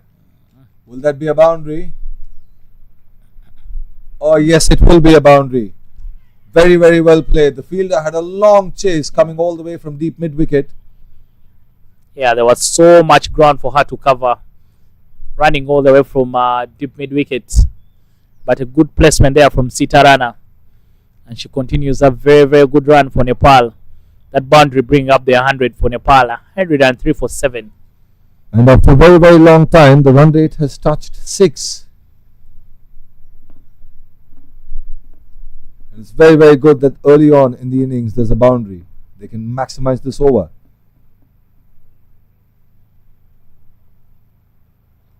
Wow. Oh, that's another poor delivery on the patch. She just had to turn it around. And another boundary, back-to-back force for Sitarana. And Nepal getting a move on here. Yeah, back-to-back boundaries. Sonam bowling in the wrong areas. Just where Sitarana likes it. She not even hit the ball very hard, just used the pace of the ball and got it to the boundary. The plan unraveling here for Bhutan. Very similar to yesterday, like you said. Yeah. They had the opposition on the ropes. A couple of dropped opportunities. The intensity on the field coming down a little bit. Dot ball pressure was lifted off. Yeah, certainly deja vu from yesterday. And I think this is where they need to take the lessons for them.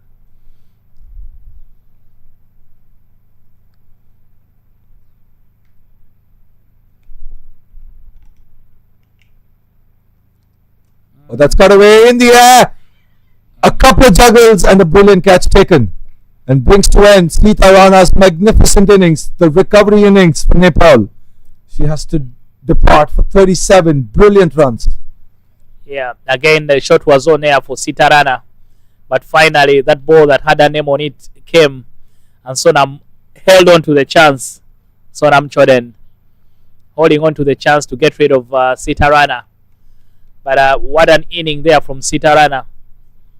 I think the whole team, the whole Nepal dugout will be on their feet for what she's been able to do. Rolled back the yards and played a very, very well composed knock, 37 of 27 balls, that has put Nepal in a very good position and with some runs to bowl at in the second innings.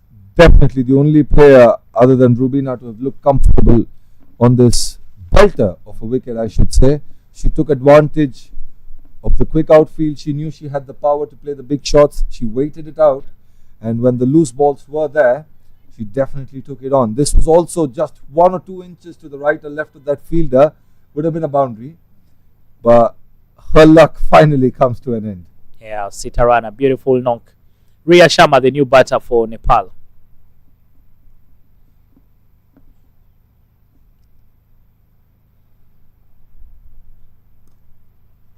Solid start. Looks good in defense, but that's not what Nepal needs after the brilliant innings from Sita Rana. We'll try to give strike back to Rubina Chetri so that she can at least try to take the bowlers on. Yeah, I think Bhutan now will breathe a sigh of relief. Just want to make sure if they can finish this, maybe probably under 110 or 115, then they will have an opportunity.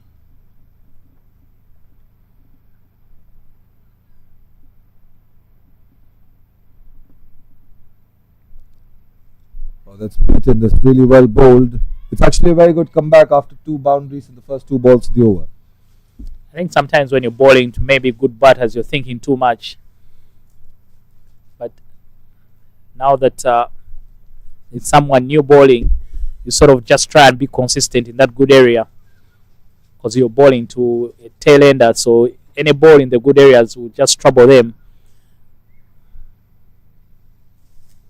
Last ball of the over. Oh, that's a full toss. Will that be a no ball is something that we'll have to check. They don't take the single because Rubina understands that she needs to be on strike. Surprising this wasn't given a no ball. The over comes to a close. After 18, it's 107 for 8. What do you think, Dennis? Was that a close call? I feel that was okay compared to the one that was given. But Ria was just trying to check. But very good awareness there from Rubina Cherry. Didn't bother to take the single because she needs to take care of, she needs to be responsible for the scoring of the runs right now. That's very, very good cricket and good awareness. The skipper's back into the attack. Would like to finish things off herself. Anju Gurung. Yeah, the punishment coming very early for Bhutan. You can see the indication there from the umpires that they've run out of time. So for the next 12 balls, they're going to be using just 3 fielders out of the circle. They have a deep mid-wicket, a long on and a long off. Yeah, I'm surprised because they picked the first wickets very, very quickly. So I'm surprised that they've run out of time.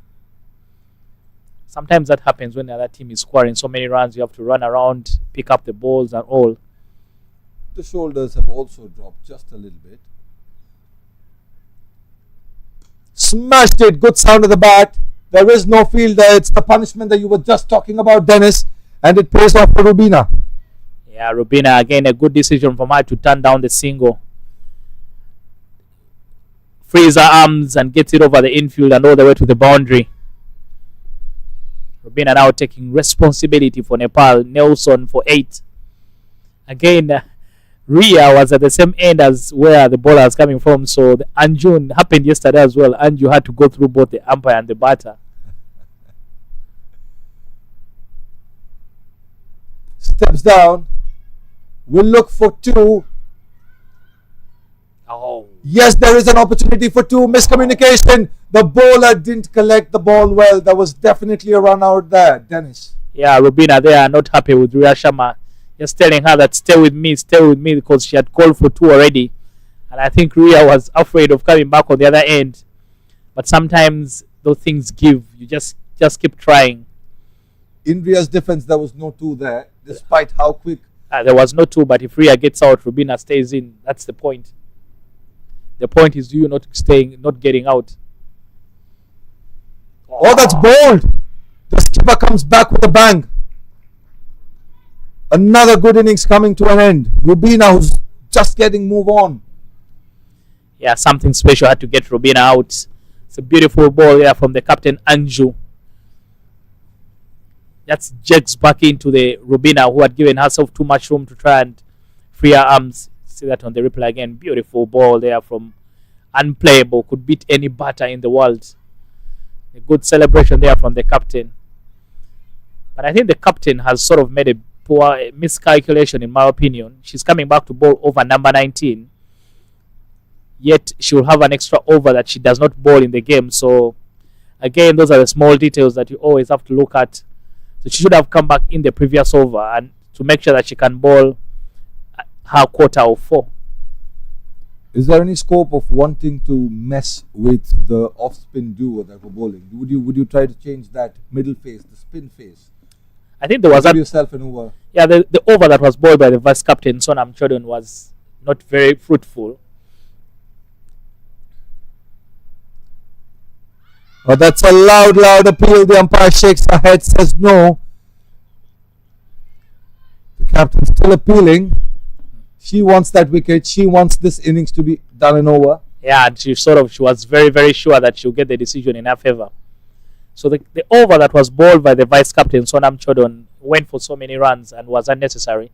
So maybe Anju should have bowled herself back in that moment. Tiny things.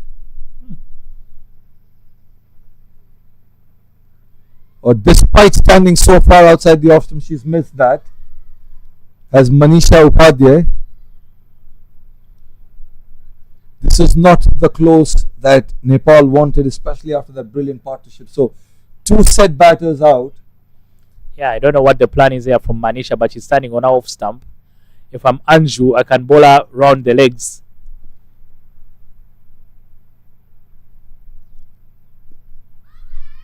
That's definitely not out.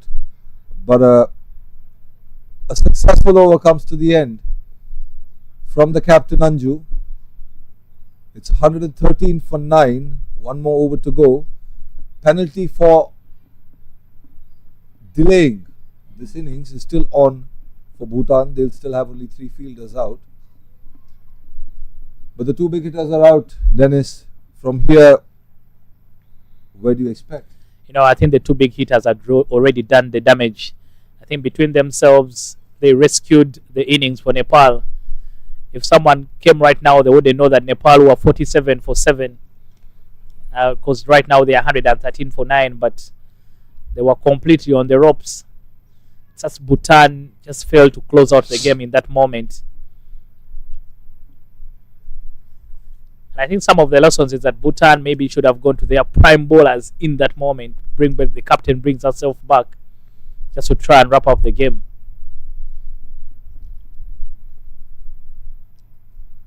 Well, that's another appeal that's on the pads. The umpire immediately says no. They're struggling to put bat on ball, and this is not the finish that Nepal would have wanted.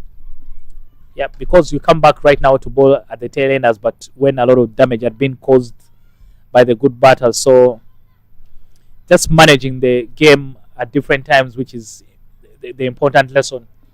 Happens when you play for a very long time over time, especially at this level. You get to pick up these skills.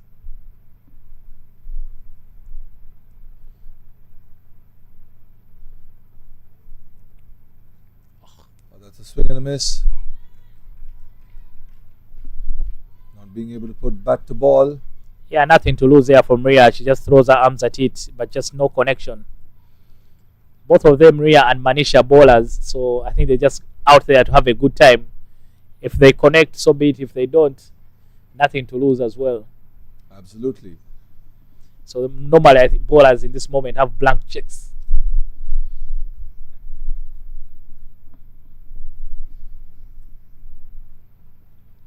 Oh, this time she has connected, but hit it straight to the bowler, who for some reason tried to put her feet. Yeah, stuck out a strong boot there from Sonam, because that was hit with some power from Ria. I'm a little surprised that Sonam's still walking back comfortably. I thought I that know, would have hurt. Probably I must be feeling that, but nothing some deep freeze can't take care of. Sonam yesterday played a very good hand for Bhutan with the bat.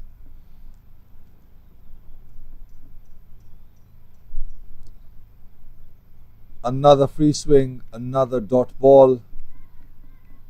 113 for 9, Dennis. Let's just think that they might get another run or two in the last two deliveries. Do you think 115, the number that you just a few overs ago told, do you think that's a chaseable target on this pitch, considering Bhutan's coming off a loss? Yeah, yesterday Bhutan really batted very, very well. But 115 also creates a bit of doubt. Maybe 70 could have been better for them. 70 would have been definitely better. Steps down, another dot ball. 70 would have definitely been better. Yeah, but yesterday they were very, very aggressive in that run chase against Hong Kong when they were chasing down 134. So this time 115 looks like a score they can get. Especially the runs for them yesterday were scored from amongst their top 4 batters. Which means the power play will be very, very crucial when they come out to bat. That's what they will try to capitalize on. Oh, exactly. They were flying out of the blocks yesterday. 59 for no loss before they lost the first wicket.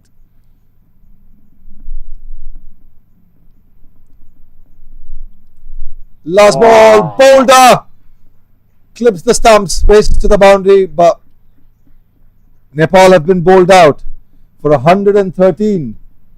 Not what they would have had in mind when they were put into bat today morning, Dennis. Yeah, their target was 150, but in the context and in the complex of the game, they would take 113 any day.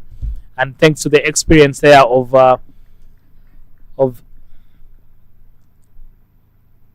Sana that got them in a good place with Robina. The runs coming at the back end, Bhutan allowing the tail to wag, and that's what has put Nepal in a strong position of 113 all out in their 20 overs. Bhutan won the toss and elected to bowl first. Very good decision from them because they had Nepal on the ropes, but unfortunately they couldn't close out the game earlier and allow Nepal to get to 113 in their 20 overs. Two really, really good batters came out when the team needed it the most. Sita Rana and Rubina. Sita Rana with a brilliant 37 and Rubina just over 20 runs. And they came at good pace. They would have wanted to finish the innings off, but in an attempt to go for the big shots, they also lost their way and eventually ended up on the side that lost all 10 wickets today. Bhutan will come out to bat, and they will be confident after their bowling performance that they will want to win this game and get their first points on the board. Yeah, Bhutan will need 114 from 120 balls when we come back from the break.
After brilliant first innings here on match day 2 between Nepal and Bhutan, the target here for Bhutan is 114 runs. They were able to bowl Nepal out for 113 under their 20 overs. Dennis, this is a brilliant chance for Bhutan to put their first points on the board. Yeah, big opportunity for them. Could have been bigger if they had been able to restrict Nepal to less than 100, because they were amazing with the ball in the first 10 overs. But unfortunately, in the final 10, they just let Nepal breathe a little bit, and that helped them get to 113. But that's a total they have to work with. 114 from 120 balls is what Bhutan need to get their first points on the board. They were on the wrong end of the result yesterday against Hong Kong, and Nepal were able to win by 8 wickets against Qatar.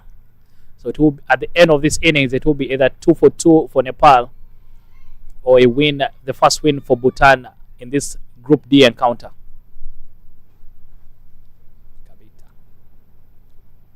Oh, that's a brilliant start. First ball, Nepal on fire. Clean bowled. Yeah, the go-to bowler for Nepal, Kabita Kunwa, in the business immediately. She gets rid of the very dangerous wicket-keeper batter for Bhutan. Very difficult when you get the first ball and it's right on the money like that from Kabita Kuma. A bit of shape, let shape in there into the batter. And Gawang Chodan departs without troubling the scorers. 0 for 1 for Bhutan. And the wicket came so quickly that the next batter isn't even ready. So Gawang can't go off before the next batter comes in.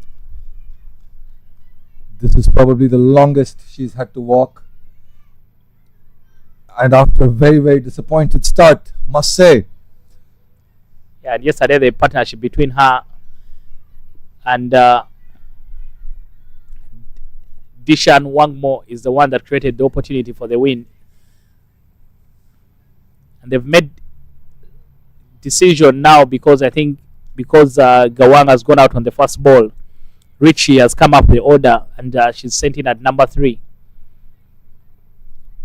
She can open the bowling. She might as well open the batting. Yeah, sometimes those things don't work at this level.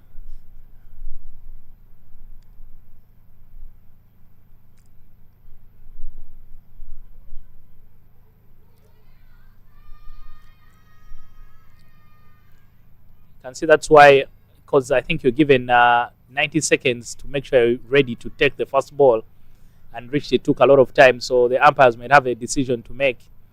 And that's why they are coming together, because Nepal are well within their right to appeal. And it looks like they're celebrating. This was not supposed to happen for Bhutan. The umpires decided to ask Richie to go back because she was late and just declared her out. Yeah, very interesting there for Nepal, but you can see a team that wants to win. They will take everything, not taking any chances. I'm sure Bhutan will not be very happy with that. And for no score on the board, just after one ball, Bhutan have lost 2 wickets. Yeah, I think that hurts. That will hurt Richie because she's been sacrificed for the team good.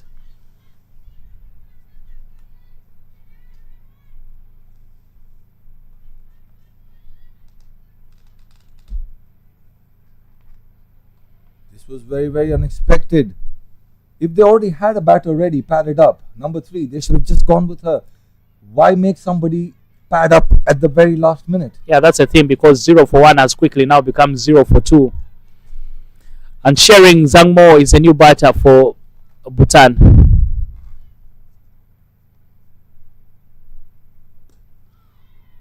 Brilliant start again, right on the money.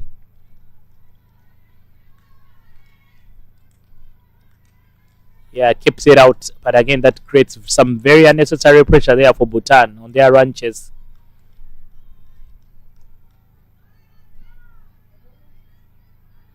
All sorts of credit needs to be given to the 2 batters for Nepal who pulled them out of a situation that would have ended at 84. brilliant start. She's not giving anything away. No, she's a prime bowler, Kavita. And if she's able to get into her element, she can trouble anyone. I think for Satarana today and Rubina, their dinner is covered by the whole team.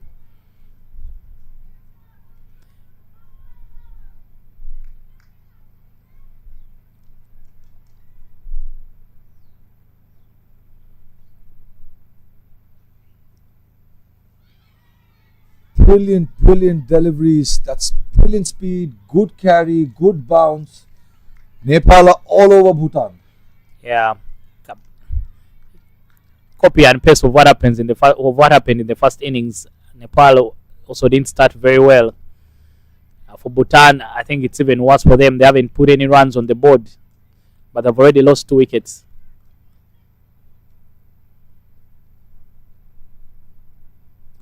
Another short ball in the air. Will get to the boundary, just short of the short third fielder. Yeah, everything Sitaran has touched today has turned into goal. Apart from that, the ball sneaking through her feet and all the way to the boundary. Just a dab and went very quickly to her. Just couldn't sort out her feet. And then just rest to the boundary. First boundary for Bhutan after a disastrous start. Last ball of the over coming up.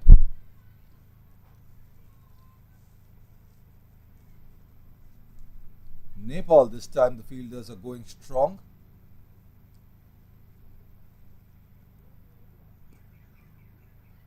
Looking for a single, a dot ball to finish the first over. A successful one. 4 for 2 after 1.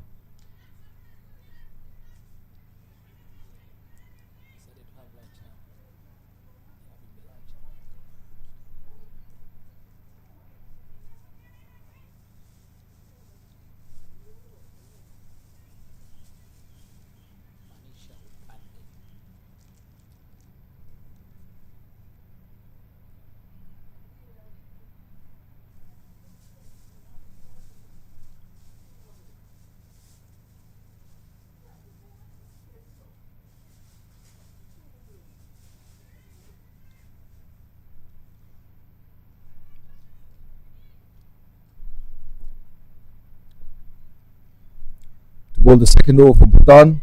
Jersey number 15, Manisha Upadhyay. Slow left arm bowler. Left arm orthodox. Nepal are very chirpy. They're all over Bhutan. Let's cut away. Straight to the fielder. Dennis, this is what pressure can do to you. Yeah, Dishan Wangmo yesterday was the aggressor for Bhutan, and up until they got out Hong Kong, the game looked in the favor of Bhutan. Just got tired a bit later on.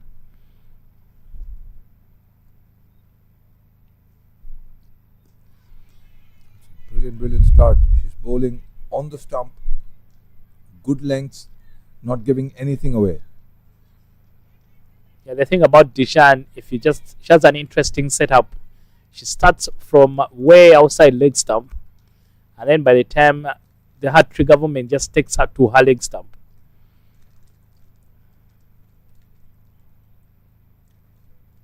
That's looped up. Another dot ball. 3 back to back. We were talking about how Nepal didn't capitalize on the power play. When they were batting, they lost 3 early wickets. Well, Bhutan are 2 down already, and they also are putting themselves under a lot of pressure. I think Dishan is crafted differently. She has the ability to make up for any lost time, so she can easily score 10 runs in 2 balls. But we saw this in the first innings when the wickets were falling on one side, the other side completely became dry, even of singles and doubles.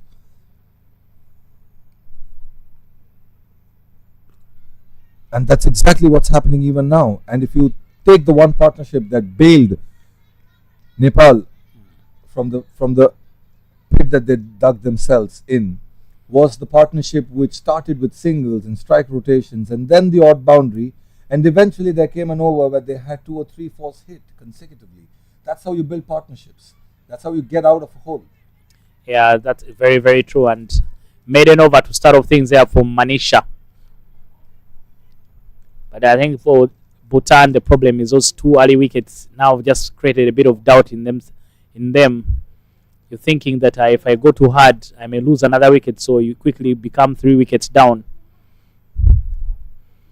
Kabita Kunwa will continue from the road end. She's been absolutely amazing. Has gotten Nepal in a good situation. I still can't get over the first ball that she bowled. It was a beauty of a delivery. Yeah, beauty of a delivery. A good shape into the left-hander. That's a very difficult to ball to get on your first ball. Again, starting off well, the fielders are on their toes. They don't want to give anything away. No freebies, no looseness, no easy runs. Yeah, they want to make Bhutan strive for every single one of them. Yeah, Nepal, I think the business for them is to try and stretch this 114 for as far as possible. Tidy in the first 10 overs, so you make the required rate a bit bigger.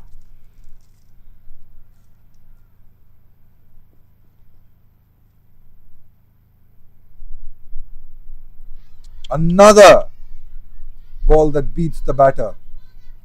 Dennis, did you look at how bouncy that delivery was and how quickly it went to the keeper? Yeah, very, very quickly, and a good height for the keeper to take. It's just in that corridor of uncertainty, so you're just not sure of what to do. Also shows the true nature of this wicket. It's a very, very good wicket for bat and ball. I think for the bowlers, your plan should always be to bowl in the right areas. Then you'll get rewarded. But anything short of that, you become easy pickings. Another ball that misses the edge of the bat. She's getting a little bit of movement, the away movement, and she's bowling brilliant channels. I don't want to see how Dishan Wagmo can fare against Kabita. Do you think, with the balls moving so much and at that speed, do you think you need a slip? Yeah, I think so. I'm surprised they don't even have anyone there. I think Ria Sharma, the area she's standing in, nothing will come to her. It won't carry that far.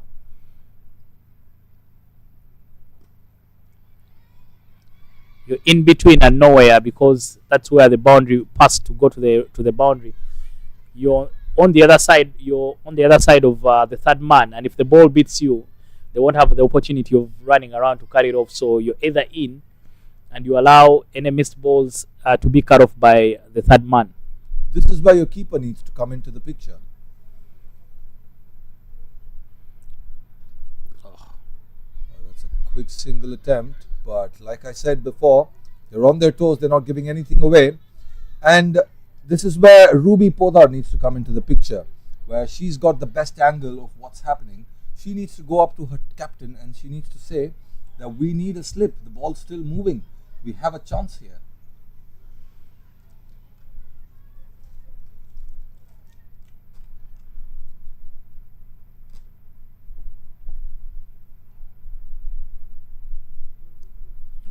Another play and a miss. Yeah, another play and miss. I think that's a big indication, like you've said, that you need a slip in there. Something could give. 3 overs gone. Bhutan are 4 for 2.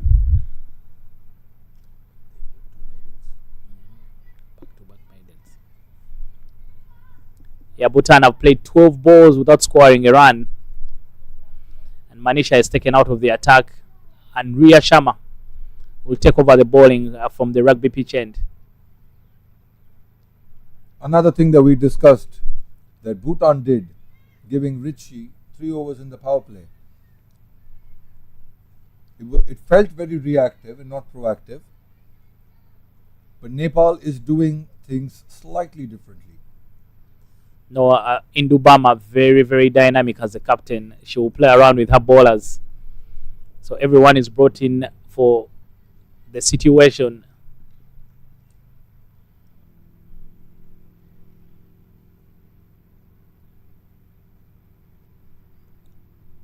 A white to start things off for Ria. Yeah, Ria Sharma yesterday was the go-to bowler for Nepal.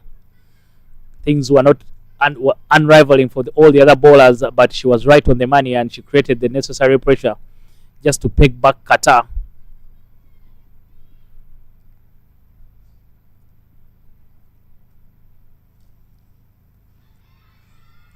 An appeal, but that was definitely down the legs. The umpire sternly says no. Yeah, so for example, do not be surprised that Kabita doesn't come back from the other end. I think Indubama does it just to make sure the batters don't get used to one bowler. That's actually a very smart captaincy. Looked like a quicker delivery. Was there to be cut away, but another dot ball. This is 14 balls without a single run being scored, except for that wide.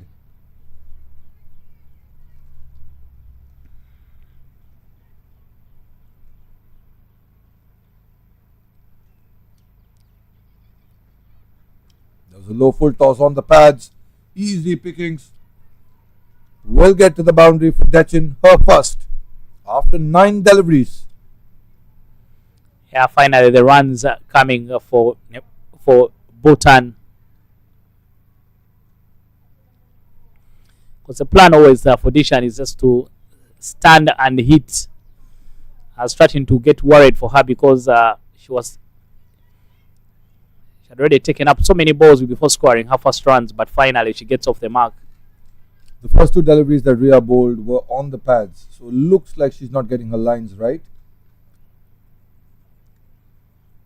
Again short, again wide, cut away, behind point, in the gap, and that will definitely race away to another boundary. Back-to-back force for Dechin. Yeah, some loose bowling from width on offer, and Dishan accepts it very, very easily. That ball had so many wheels on it and got to the boundary. All of a sudden, she's already 8 from 10 balls, but the runs have come off only 2 balls. That's why I told you that she has the ability to make up for lost time. The Nepal team, the keepers rallying her bowlers around. Had a quick conversation with Rhea between deliveries.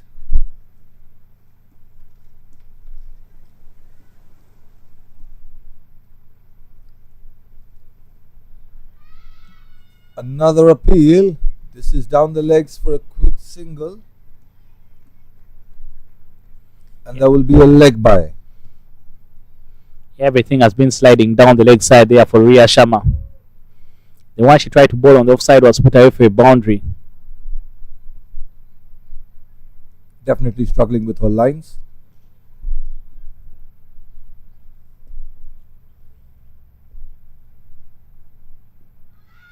A big appeal again.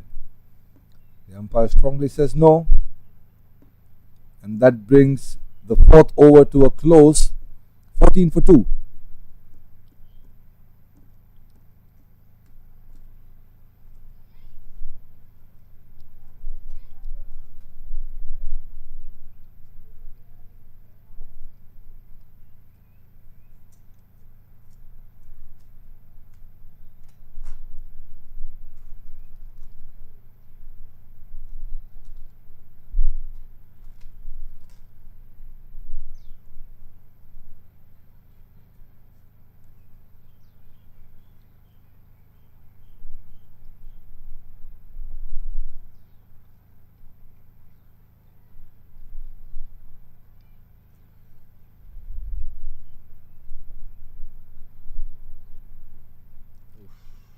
Starts off exactly how she finished her previous over. And yet again, we don't see a slip in play, Dennis.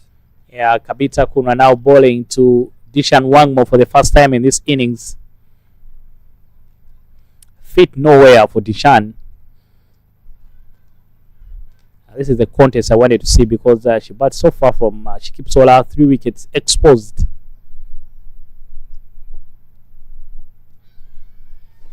Again, if the ball is just right on top of that 4th stump, she will just never get close to it. And Kabita has good pace in it, so to easily beat you.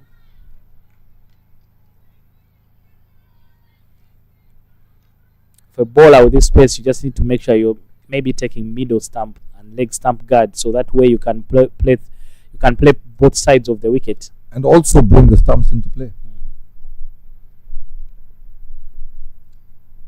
Oh, that's left this time. She knew the ball's moving, and the ball still not stopped moving. We're well into the 5th over. Yeah, Kabita, the only useful player for her now is the keeper. It's like a training session between the two. Spot bowling, everything has just been Kabita and the keeper. She was doing a lot of it earlier today morning, and it just looks like she's continuing.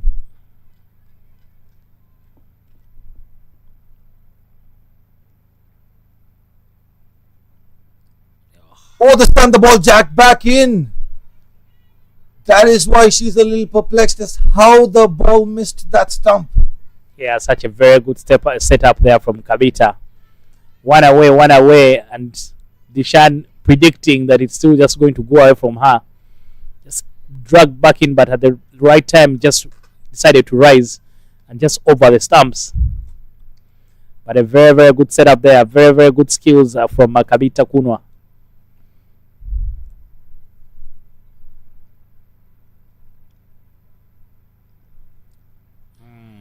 Another outswinger this time. She's playing with the batter here. Yeah. The bat has no idea what's coming her way. Yeah, she's having the time of her life with the ball. She's making the ball talk and do things that she wants. I think the batters have only connected with one ball. That's the one that went to the boundary for 4. But everything else has either beaten the outside edge, and one of those just rocked into the stumps.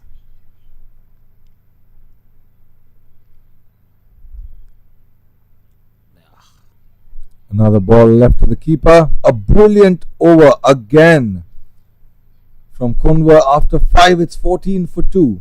And continuing the conversation, Dennis, in an age where T20 cricket is all about batting and your big shots, good test match bowling, if the ball's moving a little bit, is still such a sight.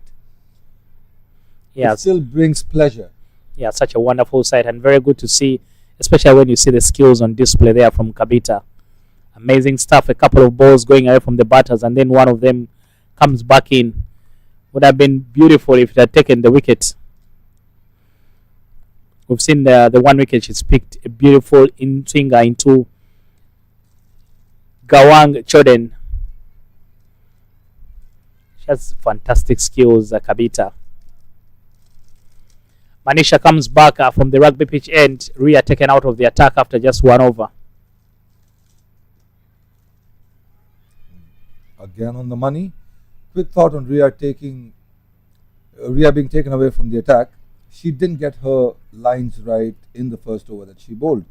Do you think it's a little harsh that you give the bowler an opportunity?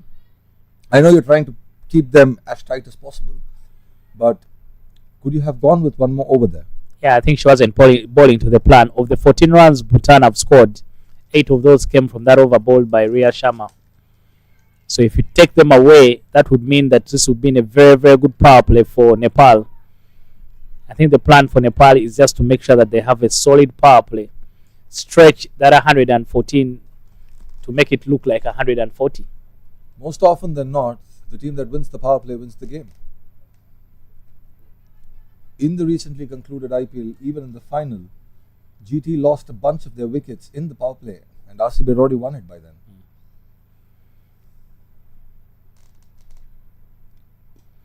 Yeah, I think a lot of teams, the plan is always to just make sure that you put your foot down inside the power play, showing your intent.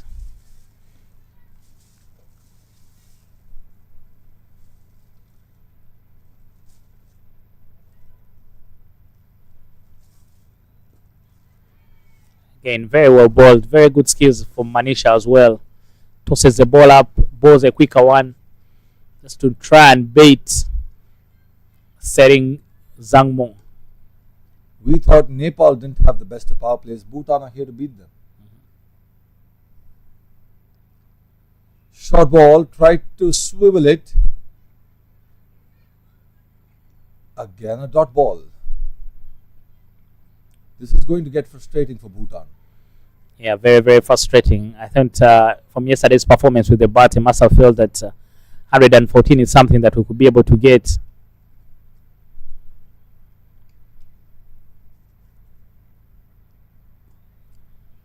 I think sometimes one of the problems is teams try to overthink the event.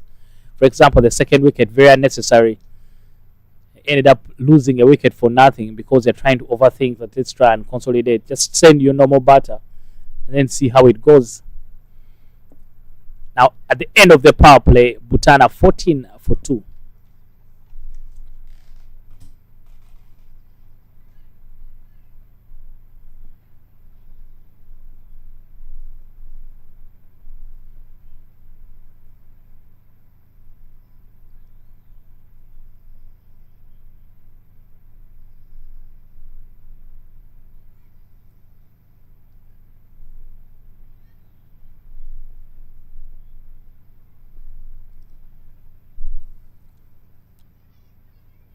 Change of ends for Ria.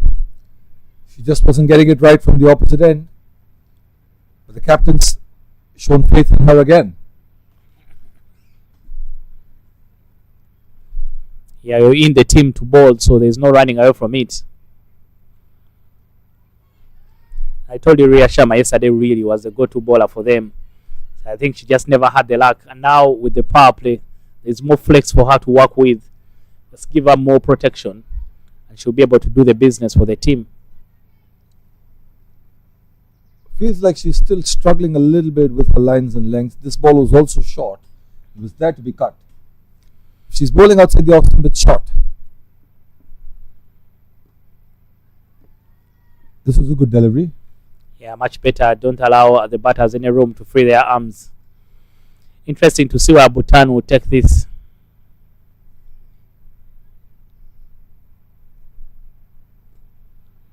Very well played by Dishan. Just lets the ball run off the face of the bat. And very, very good fielding. She had to slide and had to time the slide to perfection. It was brilliantly done. Yeah, Bindu Rawal, the player in pursuit. Very interested to see how Bhutan will approach this. Do they still go out guns blazing or try and... Because yesterday they just never backed down. They were in the fight all the way up to the end.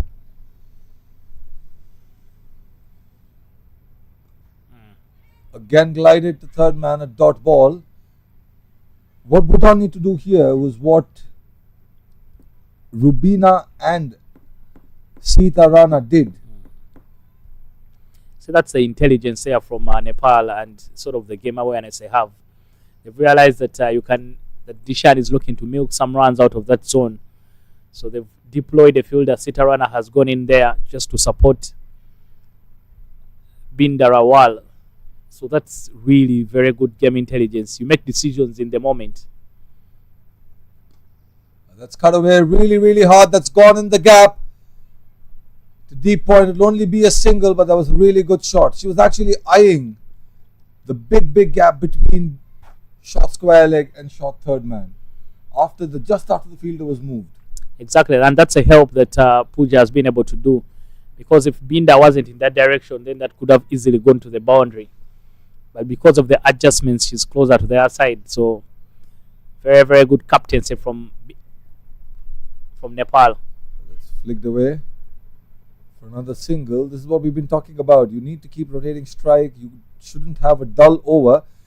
114 is not a really big number to chase, but considering how things stand, at the end of 7 overs, it's only 18 for 2, and your run rate is less than 3. You got up the ante somewhere. Yeah, and we just talked about it in the first inning that could be deceptive. You think you're running out of time, but if you just keep going like this, so by the 10th over, maybe that required rate has gone up to just 4 runs every over, and then in the next 10 overs, you just take it over by over as you keep reducing the deficit. Manisha back into the attack from the rugby pitch end.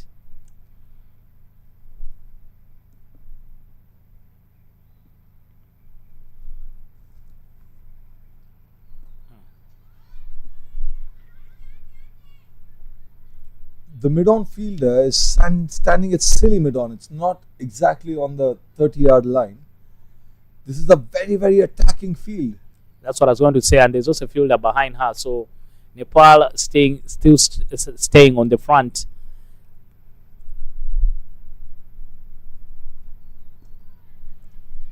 They haven't decided to back away as yet. They're just making sure that they can milk the first 10 overs as much as possible.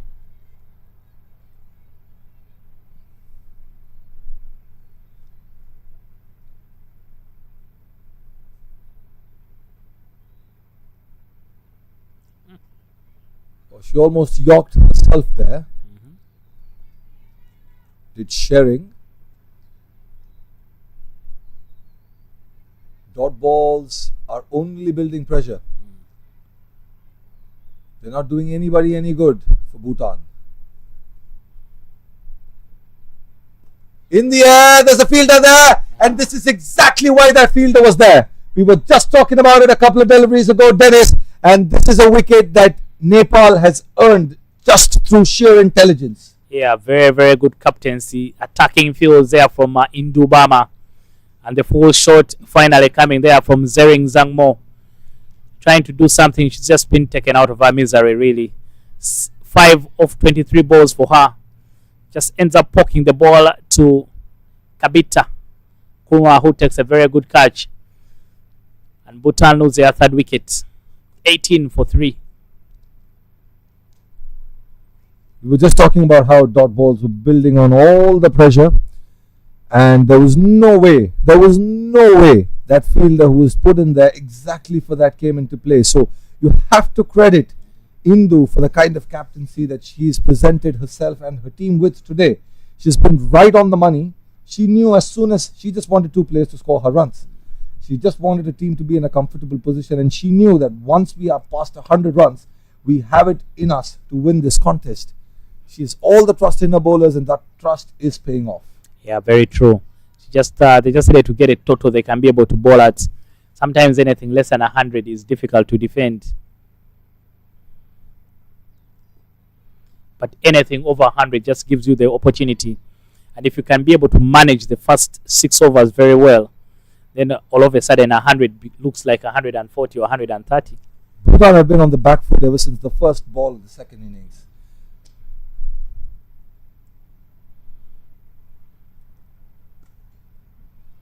Good shot. There's a fielder there, long on. Will be a single. Yeah, that's what I think Zangmo should have done, sharing. Just try and hit the sweeper. That'll be the end of that over. 19 for 3 after 8. And the run rate is still only 2.38.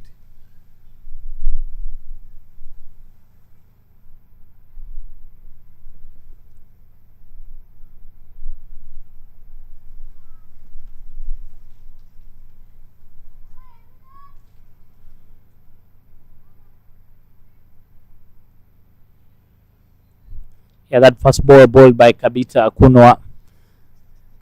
Just sort of like that adage. They say that everyone has a plan until they're hit in the mouth. I think just sent the plan book out of the window for Bhutan. Because those top 2 really score the runs for them. That's their engine room. Changing the bowling. Someone who was very, very useful with the bat now comes out to bowl. Player of the match yesterday, Rubina Cherry.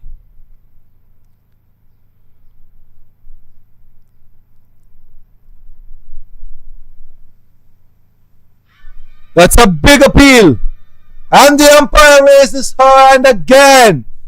It's 4 down for Bhutan. They're not giving themselves the chance in this run chase, Dennis, and they're in all sorts of trouble. Yeah, that was the business yesterday from Robina. Just in the business of the batters and balls very, very slow. And desperate appeal from her there. She knew that she had a man. Did look like it was going to be a little high. I think the height was good. Just need to confirm, but I think could have taken out leg stump. Well, the batter's almost off, and it's 4 down for Bhutan, and they're in big time trouble. And they're on course to lose their second game in 2 days. Yeah, big time trouble. They need a hero win, even if today is not Heroes Day. They just need someone just to help them out and get them going. But just, I think Nepal have been brilliant with the ball.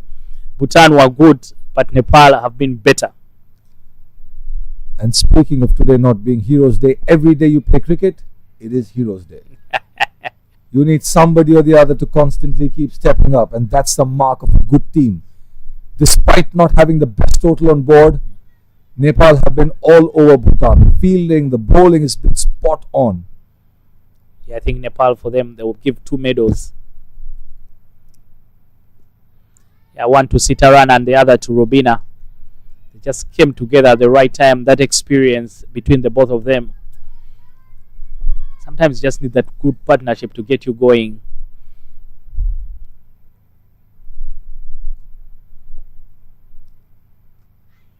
If Robina continues like this and picks 2 more wickets, it will be difficult to pick a player of the match.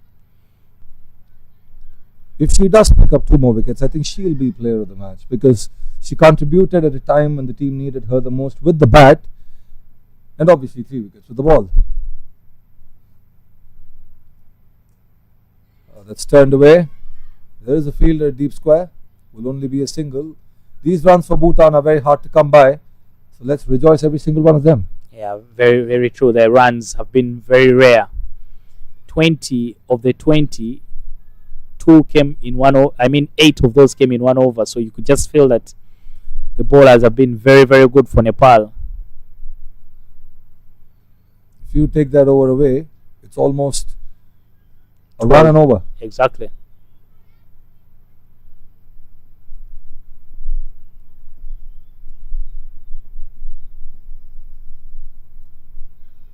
She's been bowling very, very well as Rubina. She's looped the ball up multiple times this over in an attempt to induce a false shot.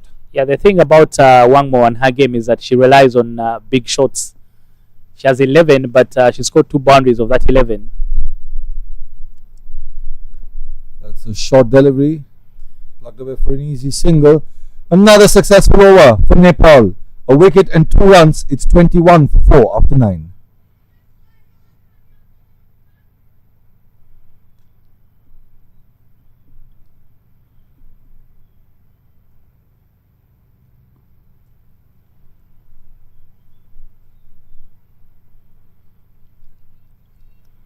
Yeah, sort of. If you take the big shots out of Wangmo's game, Wangmo, she totally has nothing to go to. So a lot of times she has looked either stranded on one end, even when she hits the ball in a place where they would have taken a tight single, she cannot be able to do that. So just Nepal have done the right things in the second innings just to give them an advantage. And Sitarana is the new bowler for them from the rugby pitch end.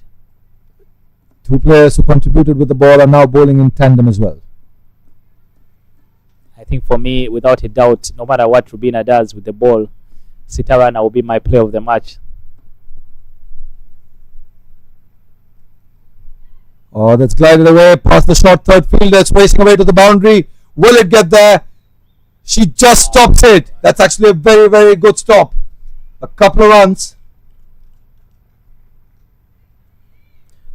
She was in pursuit, and she was always in pursuit of the delivery. Yeah, Sony doing so very well for her team. Just never give up the chase.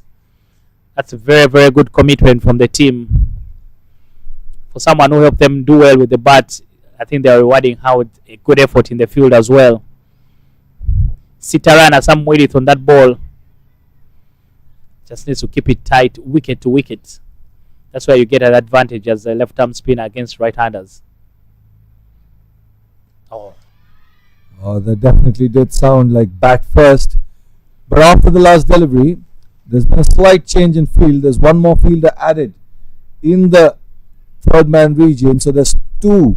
One very, very, very fine backward point and a short third.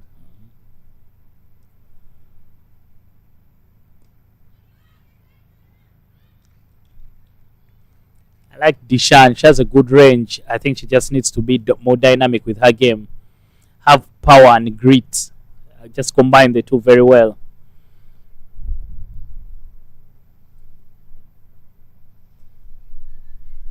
My favorite player today has been the ball. It's found exactly who it needs to find at all times. It's always with the fielder. Boundaries have been very hard to come by today. So the singles or the doubles. So the ball's very, very fascinated, and it has a likelihood towards human beings today for some reason. Yeah, very true. think the bowlers have been in the business. Just hasn't been an open day for the batters. They've really struggled. Yeah, they are work more just trying to sort out her grip. Dennis, as we speak,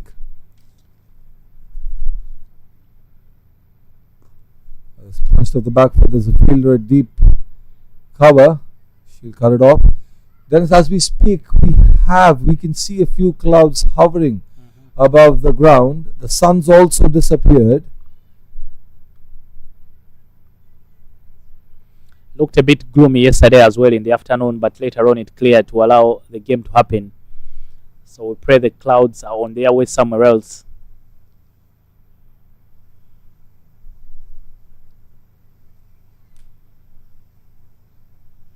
This is a lovely ground here, the KTG. A lot of green around it, so just looks very beautiful. The pitch has been fantastic. Brilliant contest between bat and ball. It has provided. It's been very, very true to its nature. We've seen good bounce. We've seen, because of the breeze, and this is exactly what we were talking about. We can see a big chunk of clouds coming towards the ground. Like Dennis said, we just hope it passes by. Sun's also peaking just a little bit. It's playing hide and seek with us. Another dot ball. I don't know how much fight is left in Bhutan. They must be thinking at 24 for 4 and close to the halfway stage. That shot cut away straight to the fielder. It was in the air just for a little bit.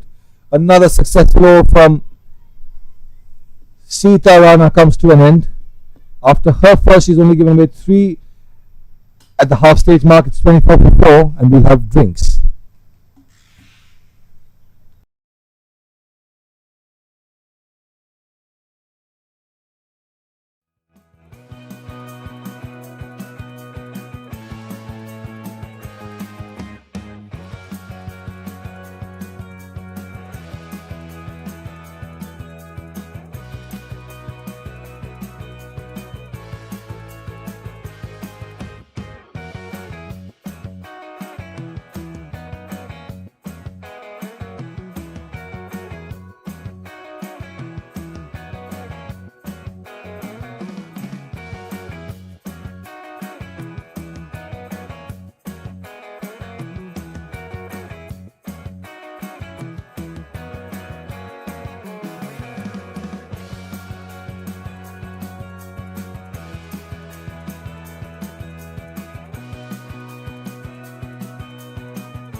We are back for the second half of this first game here at the KTJ Oval on match day number 2 of the ACC Women's Premier Cup in Malaysia. The first 10 overs completely dominated by the Nepal bowlers. They have put themselves in a strong position, 24 for 4 Bhutan. They've just haven't had anything going their way with the bat. And Robina Cherry, very, very important in that first innings for Nepal, will continue from the road end. Again, dead bat from Deshan Wagmo. She's been in since the beginning, but she just hasn't going today. Yesterday she was very aggressive, but today they've kept her a bit quiet.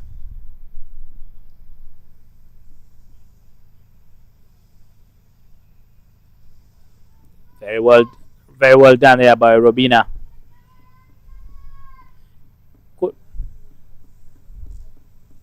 Yeah, notice there the coach for Nepal coming out with the paper. Up in the air over the head of the captain. So land very, very safely. So they'll just get the 1 run. But the Nepal coach are coming out with the paper clearly, just trying to make sure that they are with the DRS requirement. We spoke about the clouds that are gathering over the KTJ Oval. So I think he just wanted to inform the team that they must be well within the DRS and way ahead of what is required. Because from here on, everything will be a bonus. Every wicket they pick just keeps getting them ahead, because there's been no aggression at all here from Bhutan. Yeah, they're just playing to live. There was another loopy delivery, another single, but these are not enough. It was enough at the top of the innings, but not now. They're almost at the end of the 11th over. They need more boundaries. We can see that the groundsmen are getting ready just to be safe. There's nothing alarming yet. Yeah, nothing alarming yet, but when you see the groundsman getting ready, you just know they are aware of where the rain comes from. So probably they know something that we don't, and they just want to be ready to get on. We have enough overs already in this game to get a result, and I think Nepal, their coach, was just trying to inform them that this is where you need to be every after an over. The end 11 overs, Bhutan are 26 for 4. And absolutely don't look like they want to take this game to the end. Doesn't look, there's no intent from them. That's a word that's been used around a lot these days. Intent. Yeah, intensity, I know, but yesterday I think they put everything in that game against Hong Kong, and they just never got over the line. I think sometimes it's difficult for you to have that same kind of intensity over 2 days. That's what short tournaments are all about. You got to be up and ready as soon as possible, and that's in the air. There's a fielder there for protection. There's only going to be a single. As I was saying, you got to be ready, considering the fact that it's a short tournament. The turnaround time for you to finish a game, get some rest, and come back and play will be less than a day. Yeah, a lot of times there's no time to sort of whine about what happened yesterday. You need to move on very quickly as a unit.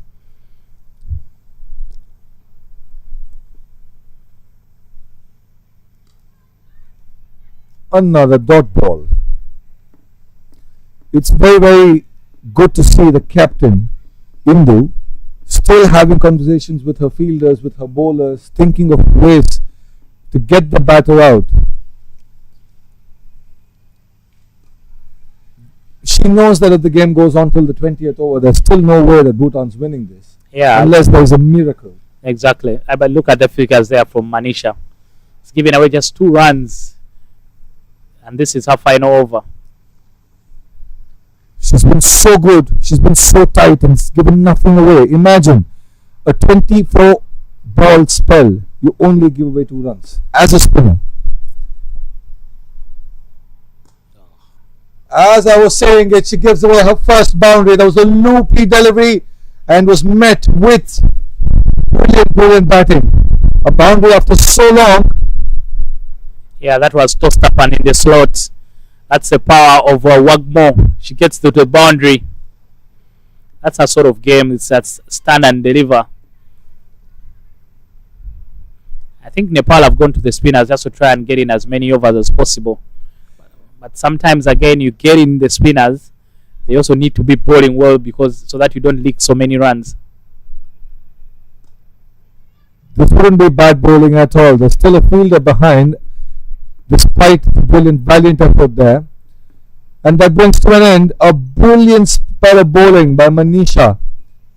Just 7 runs in 4 overs, picking up a very important wicket early on, and has put Nepal right on the accelerator.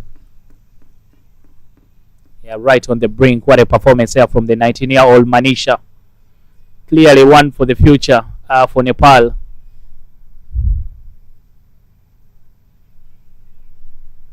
a few drizzles here, and you can see the covers there in your image just getting ready. But the few drizzles, interesting here. The cloud has gone away, but then the rain is coming down. Does feel like passing showers. Plays on.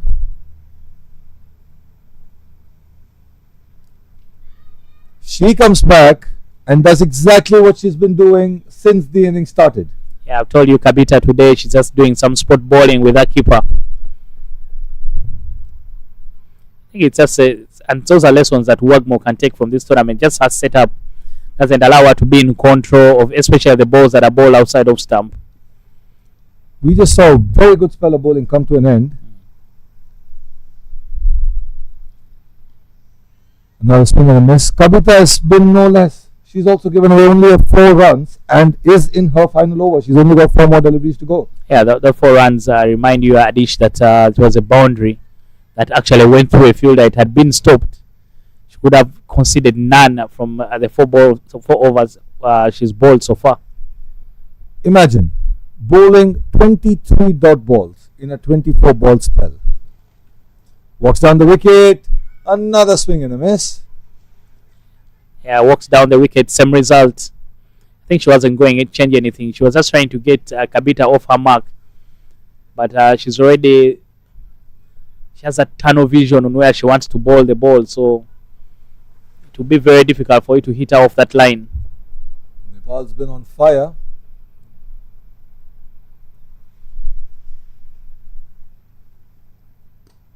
That's in the slot, and this is the first single that Kabita has given away in her entire spell today.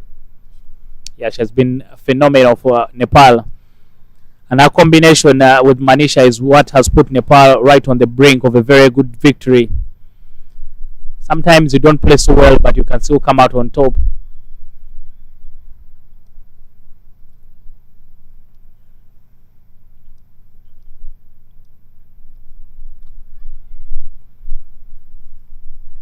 Alright, one more delivery to finish another wonderful spell in the Nepali bowling lineup. This is a sad state of affairs for Bhutan. They don't know how to fight this out. There's no intent. This is not good for them, considering the turnaround time for this tournament is very, very short.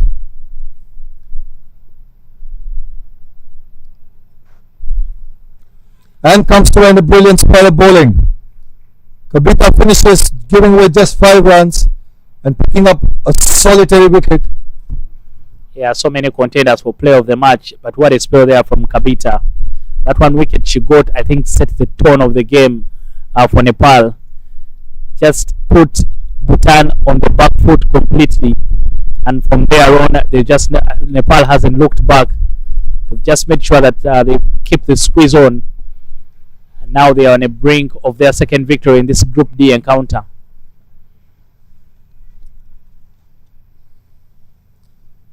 Sriparana continuing.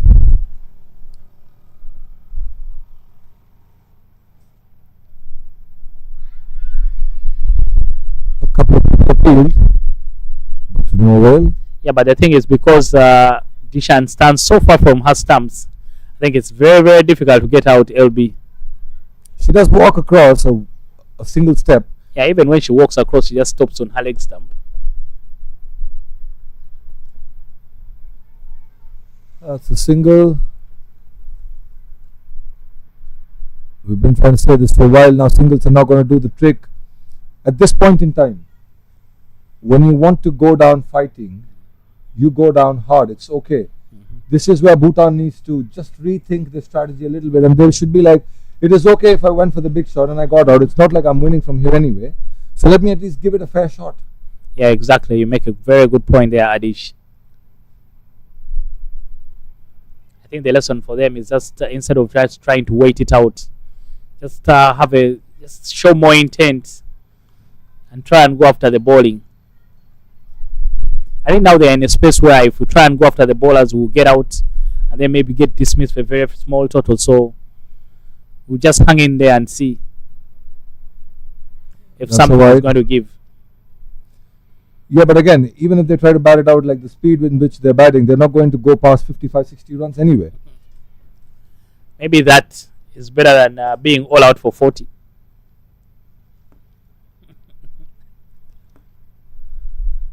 Well, Bhutan has a lot to think about. That's another single. Because if it keeps going like this, they're not scoring 3 runs every over, they'll finish at 60. If they try to do anything different, it could be less than 60, or will be the difference between finishing on 59 or getting at least to 90.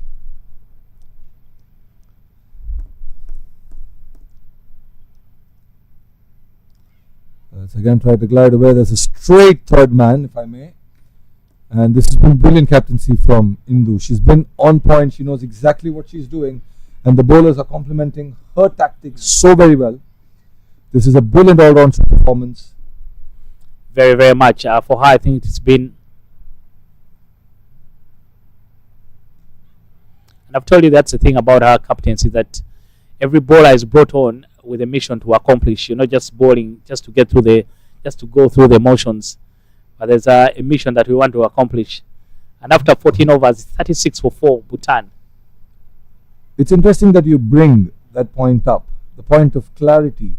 The point of role clarity, especially in T20 cricket, is something that is very, very talked about. And that is very, very crucial as well.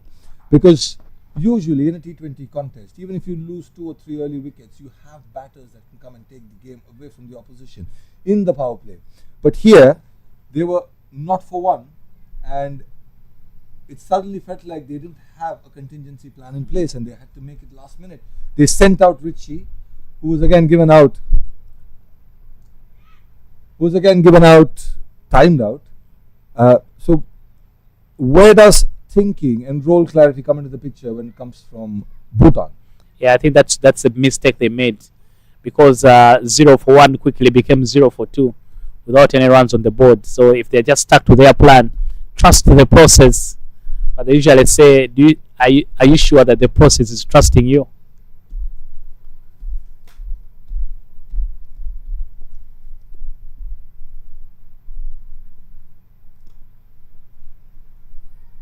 Anywhere they try to go, it's only been dot balls and singles. I think Dishan has sort of made up her mind that she's batting now like a typical batter.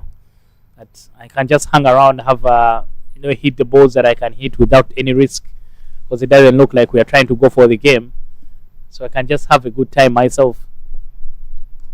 Well, that's an attempt for a big shot, not connected really well. That favoured her. A single down to long on. The shoulders are dropping, the heads are dropping. It's not the ideal space Bhutan would want to have been in. And coming from a place of 2 back-to-back losses puts their again in the gap for a single. Their intent to want to run a double is also gone, Dennis. Yeah, no, they gave up the fight long ago. I think that has been the problem. Yesterday, the spirit in which they played has completely gone out of the window. They just decided to hold back.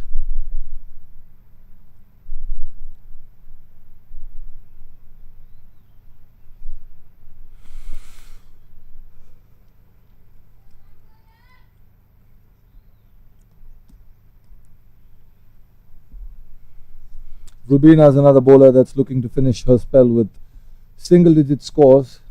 She has 1 more over to go. Oh, that was hit very, very hard straight to the bowler, and I might have jinxed the single-digit score that she would have finished on. The over ends with a boundary after so long. Everybody's forgotten when it last came. It's 44 for 4 after 15 overs. Yeah, rare boundary there for Bhutan. The aggression there from Chado, but I think that was very close to the ball. I don't know if it was how close it was for her to become a catch, but it looked like the ball was hit at a good height for her to catch over her head. It was also hit very, very strong, so she would have taken away for pace. Sitarana, the difference in the game for Nepal. invaluable contribution has just seen them be in a very, very strong position to pick up their second win of the tournament. Just drawing parallels from the first inning, Dennis, till about Rubina, who came out to bat at almost 8 or 9, they had the intent of wanting to score boundaries. They knew that they were on the back foot, so they played their time out. And then eventually we decided to start scoring the boundaries. Here, even after losing only 4 wickets, there's no intent to score a boundary from Bhutan. Do they not have the batters to be able to do that? Or is it stacked only in the top 2? No, I think they have the yesterday we saw that they have the intent. It's just that I don't know what the plan is for them. They just have sort of run out of ideas and decided to go into a shell. Because even with the bowlers they can play against for Nepal, they just haven't shown any aggression. Oh, look for the big shot, almost chalked herself. Another quick single. Yeah, because you could say Kabita has bowled a special spell today, so if you take that spell out of the equation, everyone else has been someone you can get some runs against, but they haven't shown that aggression. Bhutan, they just went into a spell immediately, and from there they were in a corner that Nepal wanted them to be in. There was a quicker one fired, had her leg stump, glided away for a single. Not going to help Shadow. Yeah, the aggression they showed yesterday. Nepal had to win that game. They only won the game in the 17th over, but before that they had been pushed to the wall until that 17th over when everything unraveled for Hong Kong.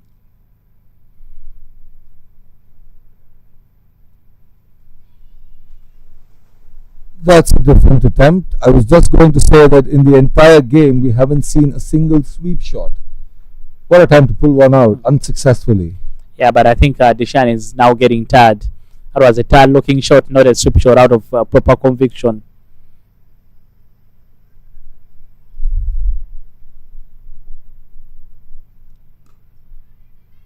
You very, very rightly pointed that out, Dennis. She's definitely tired. She's losing balance.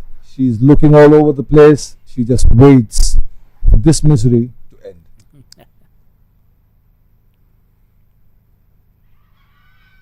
That's a big shout. The umpire nods her head, says no. Another successful over for Nepal after 16. It's 46 for 4.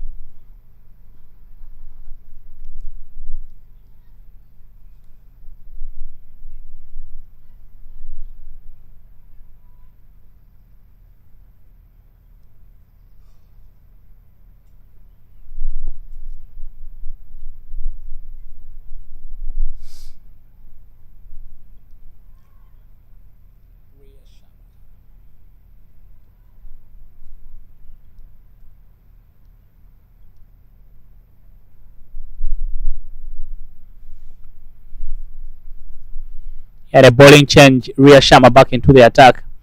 I think the only one of the Nepali bowlers to struggle a little bit today.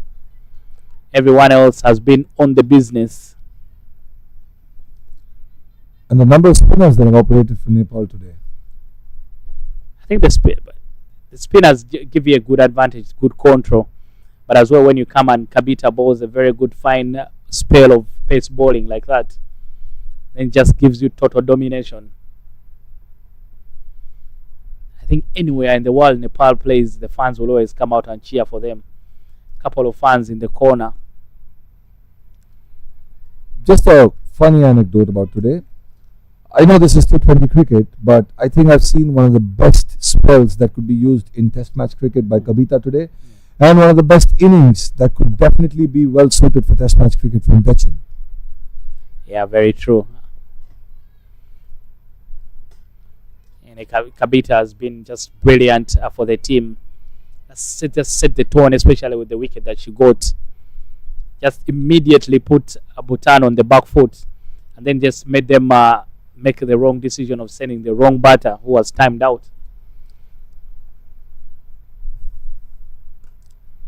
Another attempt of a big shot, goes nowhere but straight to the fielder's hands. Another wicket. Long homecoming of the wicket for Nepal. Yet another spinner brings one up. Yeah, up in the slot there from Ria Sharma. Consider in the celebration, she put the ball down, and I think that's why the coach wasn't happy. Because sometimes the umpires can rule that that's not out.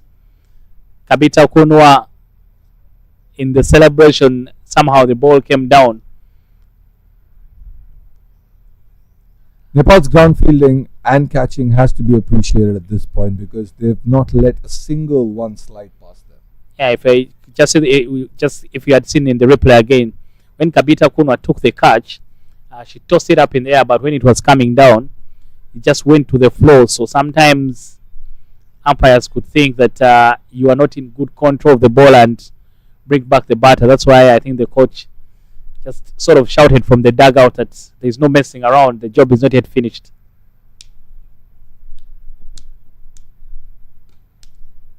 Another hit to long on.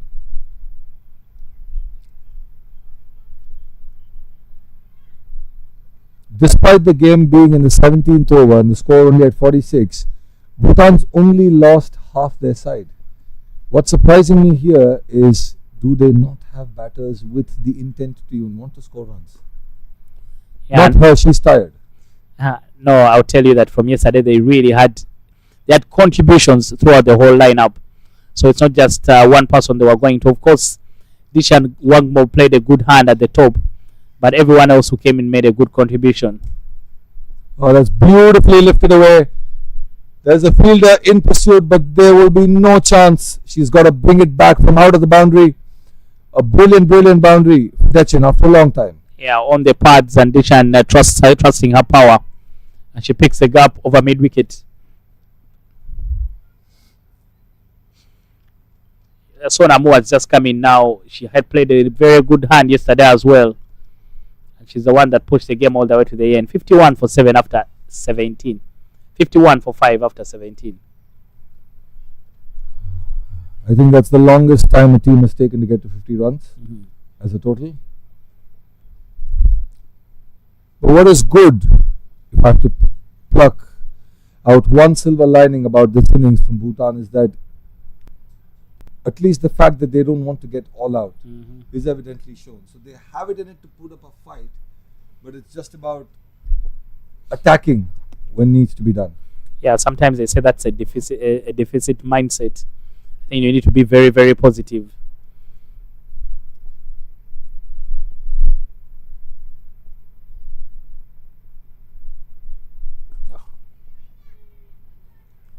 Just need to be thinking about winning the game rather than thinking that maybe let's take what we have.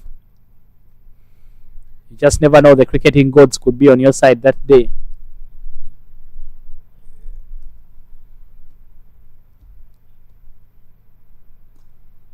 Oh, that's well played. What at least she is attempting, Sonam, is to put the ball in the gap. At least an attempt. That is a good thing to watch. Oh, that's stuck firmly. Long off will cut it off. Only a single. That's actually really well done. Well cleaned up. Yeah, very well cleaned area by Nkadka. But I'll tell you, yesterday Sonam was very brutal and everything pitched up. Scored a couple of boundaries at the back end that put her team on the brink of a win. Just wasn't sustained all the way up to the end. A slog sweep, a strong shot between the two fielders. Will still get past the boundary despite a brilliant attempt from Ria there. Yeah, what an effort there from Ria. She had to run a long while. But on the last moment, she just never pulled the ball back inside very, very well. Now the aggression being shown by Dishan, but it's a little bit too late, I think. Cut away off the back foot again. This time for a single. This is what they needed from over number 4, and they're getting it over number 18. Yeah, that's the thing. It just needed to show that intent. You just never know that the gods are in your favor. The same thing that Sitarana, once she realized that she has the luck for the day, she started taking a lot more risks. Oh, there was a wild attempt to cut that away, but to no luck. That brings the 18th over to a close. It's 57 for 5. A good spell there from Sitarana. Never got a wicket, but gave her only 14 runs to go with her knock in the first innings. I think that is some super all-round performance from her, just to get her team in a good position. The final 12 balls of this first game on match day number 2 of the ACC Women's Premier Cup in Malaysia.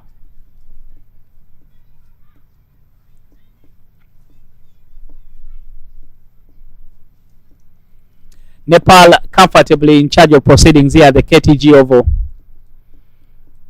If you just join us, it's been a very interesting game. Nepal rescued to find 114. Straight over the bowler's head. Won't get to the boundary. They think about taking a second. Will be a very tight one. But I think was in the wrong place. And the throw not strong enough there to trouble Sonam at the other end. A bit of aggression here from Dishan at the back end.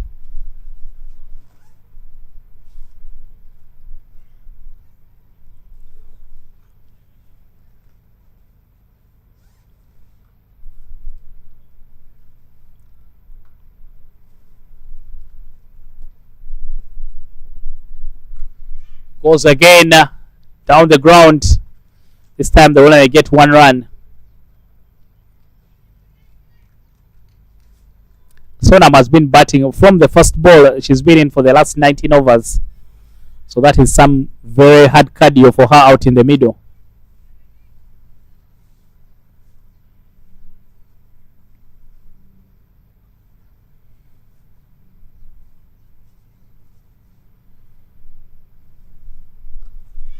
Sonam trying to go big, but won't get the ball anywhere. That's another wicket. An easy catch. Sonam attempted the big shot a little late in the innings. And Rubina gets another wicket. Yeah, third catch in the game here for the person with the most impressive spell today. Kabita Kumar takes a good wicket, and you can see that she was trying to joke around with the ball, looking like she has also put it down as well, sort of trying to be cheeky with the coach. But the captain for Bhutan will come out to bat. Anju will join Dishan Wangmo. 60 for 5, should be 60 for 6 now.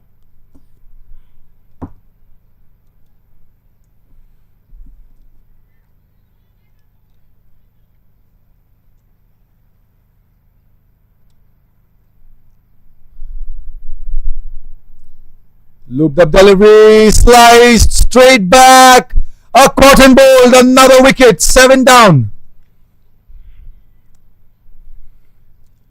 Yeah, Robina now has made a strong case for that play of match award. She's picked up her 3rd wicket.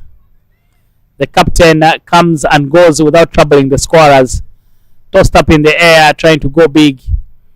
Robina taking the catch off her own bowling. And she will even be on a hat-trick ball. 60 for 7, Bhutan.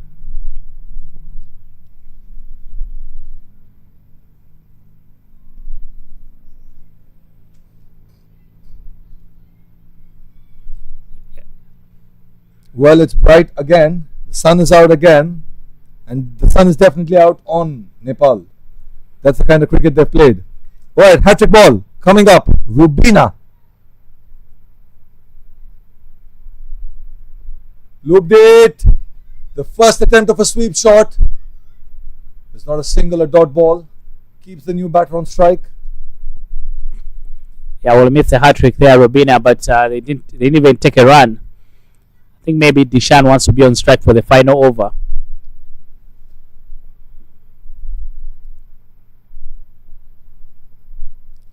Oh, that's a brilliant end to a beautiful spell. A match-winning performance by Rubina today. 3 wickets for 16 runs. We discussed this earlier, Dennis. If she gets those 3 wickets, she definitely wins the Player of the Match award today. Yeah, exactly. And I predicted if she gets the 3 wickets, she'll have a strong case for that player of the match award. But I think depending on the influence of performances on the game, you have to take nothing away from Sitarana.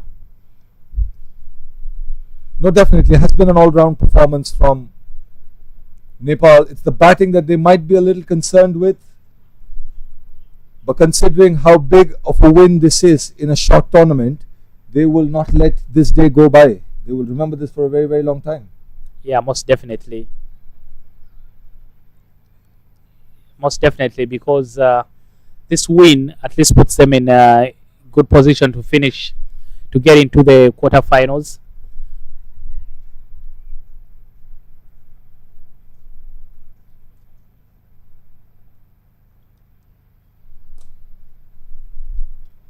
Dechan, the lone warrior, still battling it out. There's 59 deliveries for her 39 runs. Yeah, I've told you that Disha now properly playing like a batter.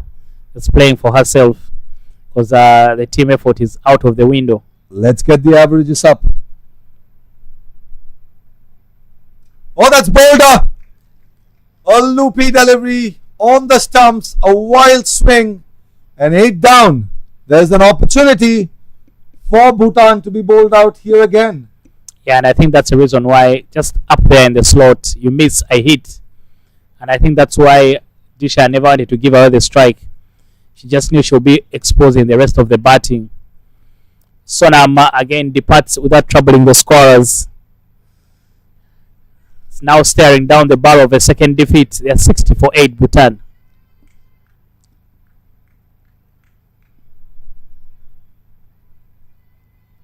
Indu Burma has captained her side really, really well. The team is still on their toes. They still want to get this right. They want to finish the innings off really well. They don't want to have any loose moment. They know the game is done and dusted. They're winning this, but they're still making changes. They're in it. They're going for the kill. Ria around the wicket to a left-hander.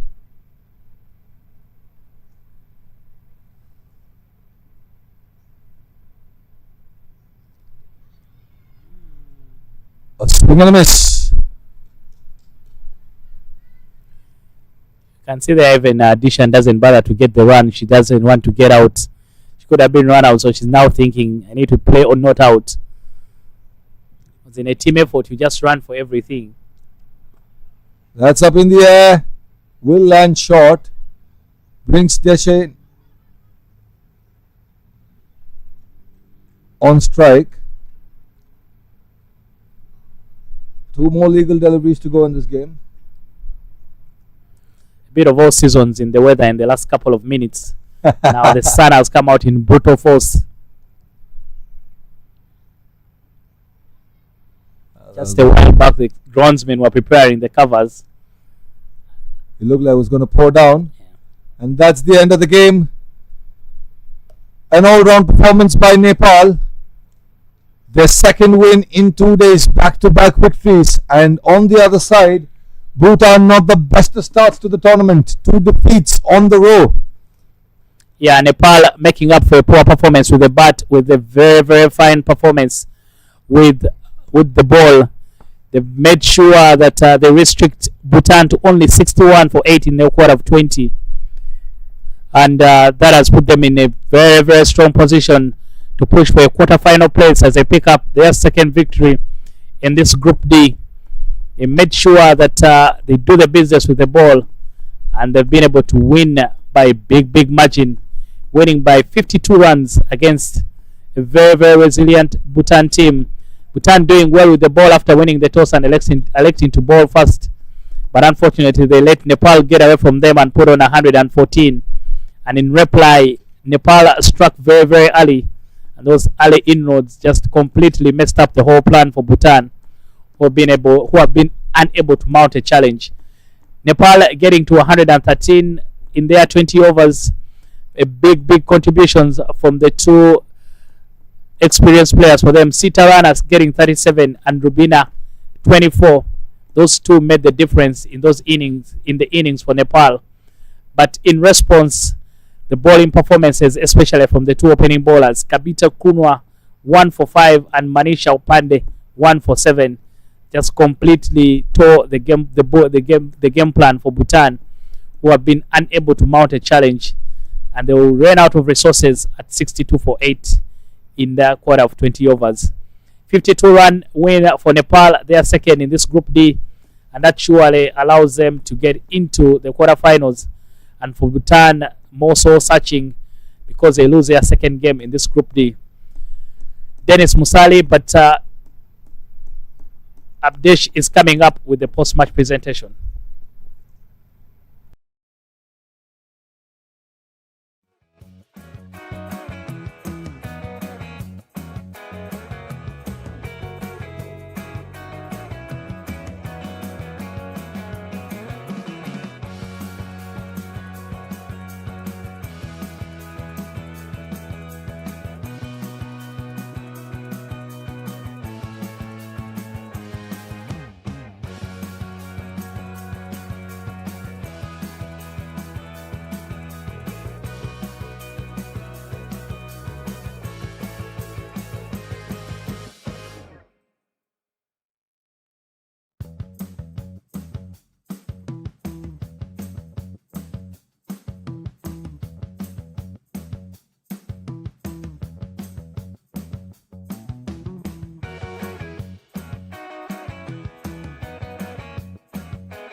Welcome to the post-match presentation here at the KTJ Oval. It's match day number 2.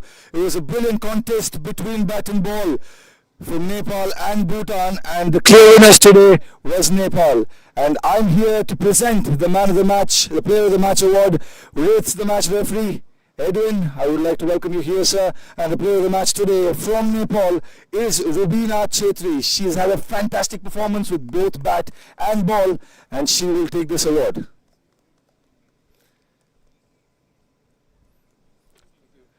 Rubina, if I could have you for a quick chat. Your team was in a little bit of a spot of bother, and you and that partnership with Sita pulled it back off. What were you guys thinking? Nothing, just wicket was very flat. As you know, it's very good for batting. So we were just planning to take the game deep as much as we can and just bat according to the plans. Well, that did pay off. And about your bowling and your team's performance today, you as a bowling unit did really well. What are the boxes that you're ticking while at training? This is 2 wins on the trot for you. Yeah, definitely. We have been working hard back to the home very much, and we have been preparing for this tournament as well. So the plan was only bowl on the stump. So we were only sticking that one plan, and it is working. Well, it's great that it paid off. That was a brilliant performance with both bat and ball. Ladies and gentlemen, that was Rubina, the player of the match for today's game. Now may I invite the losing captain, unfortunately, Anju, for a quick chat. Anju, tough luck today. It was a good start for you guys. Where do you think you lost the plot today? I would say like bowling and fielding, they started well. We lack in the batting because early wicket collapsed, so that was under pressure for us. Just a quick question about a little bit of a confusion that was there at the fall of the first wicket. There was a little bit of a delay between the players coming out and then declared timed out. What was the thinking behind that? Were the players not ready, or did you have a last minute change in plan? Yeah, because of last minute change, that's why it was rush up. Alright, and this is 2 back-to-back losses for you. What did you have to say to the team at the end of the game so that you can bounce back in a couple of days' time? We need to click more on the batting side, otherwise the fielding and bowling side is good. Well, that was tough luck, but congratulations on a valiant effort, and hope to see you again in a couple of days' time. Thank you very much. And finally, may I welcome the winning captain, Indo. A phenomenal, comprehensive team performance, 2 days, 2 wins. How does it feel? I definitely feel happy that our team has been getting win, and yeah, we'll just keep this win momentum to win. Brilliant. A quick mention about Sita's performance today. Your batting didn't click the way you wanted it to, and for her to be able to maturely play that innings, take it as deep as possible and stitch a partnership with Rubina, how did it feel as a captain? Very proud that they are the very senior player, and they have stepped up and taking the team ahead, and that's how we actually look up to them and play and keep momentum to tomorrow, then after tomorrow match. And the way our frontline batter has not clicked today, but the way both the batters were clicked, and yeah, I'm very happy. That's brilliant. An all-round performance, 2 wins back-to-back for you. Tomorrow's a day off, so I believe you guys will get some rest. Come back stronger, come back harder. We will see you in a couple of days' time. Thank you. And that's it from the presentation after match 1 of today.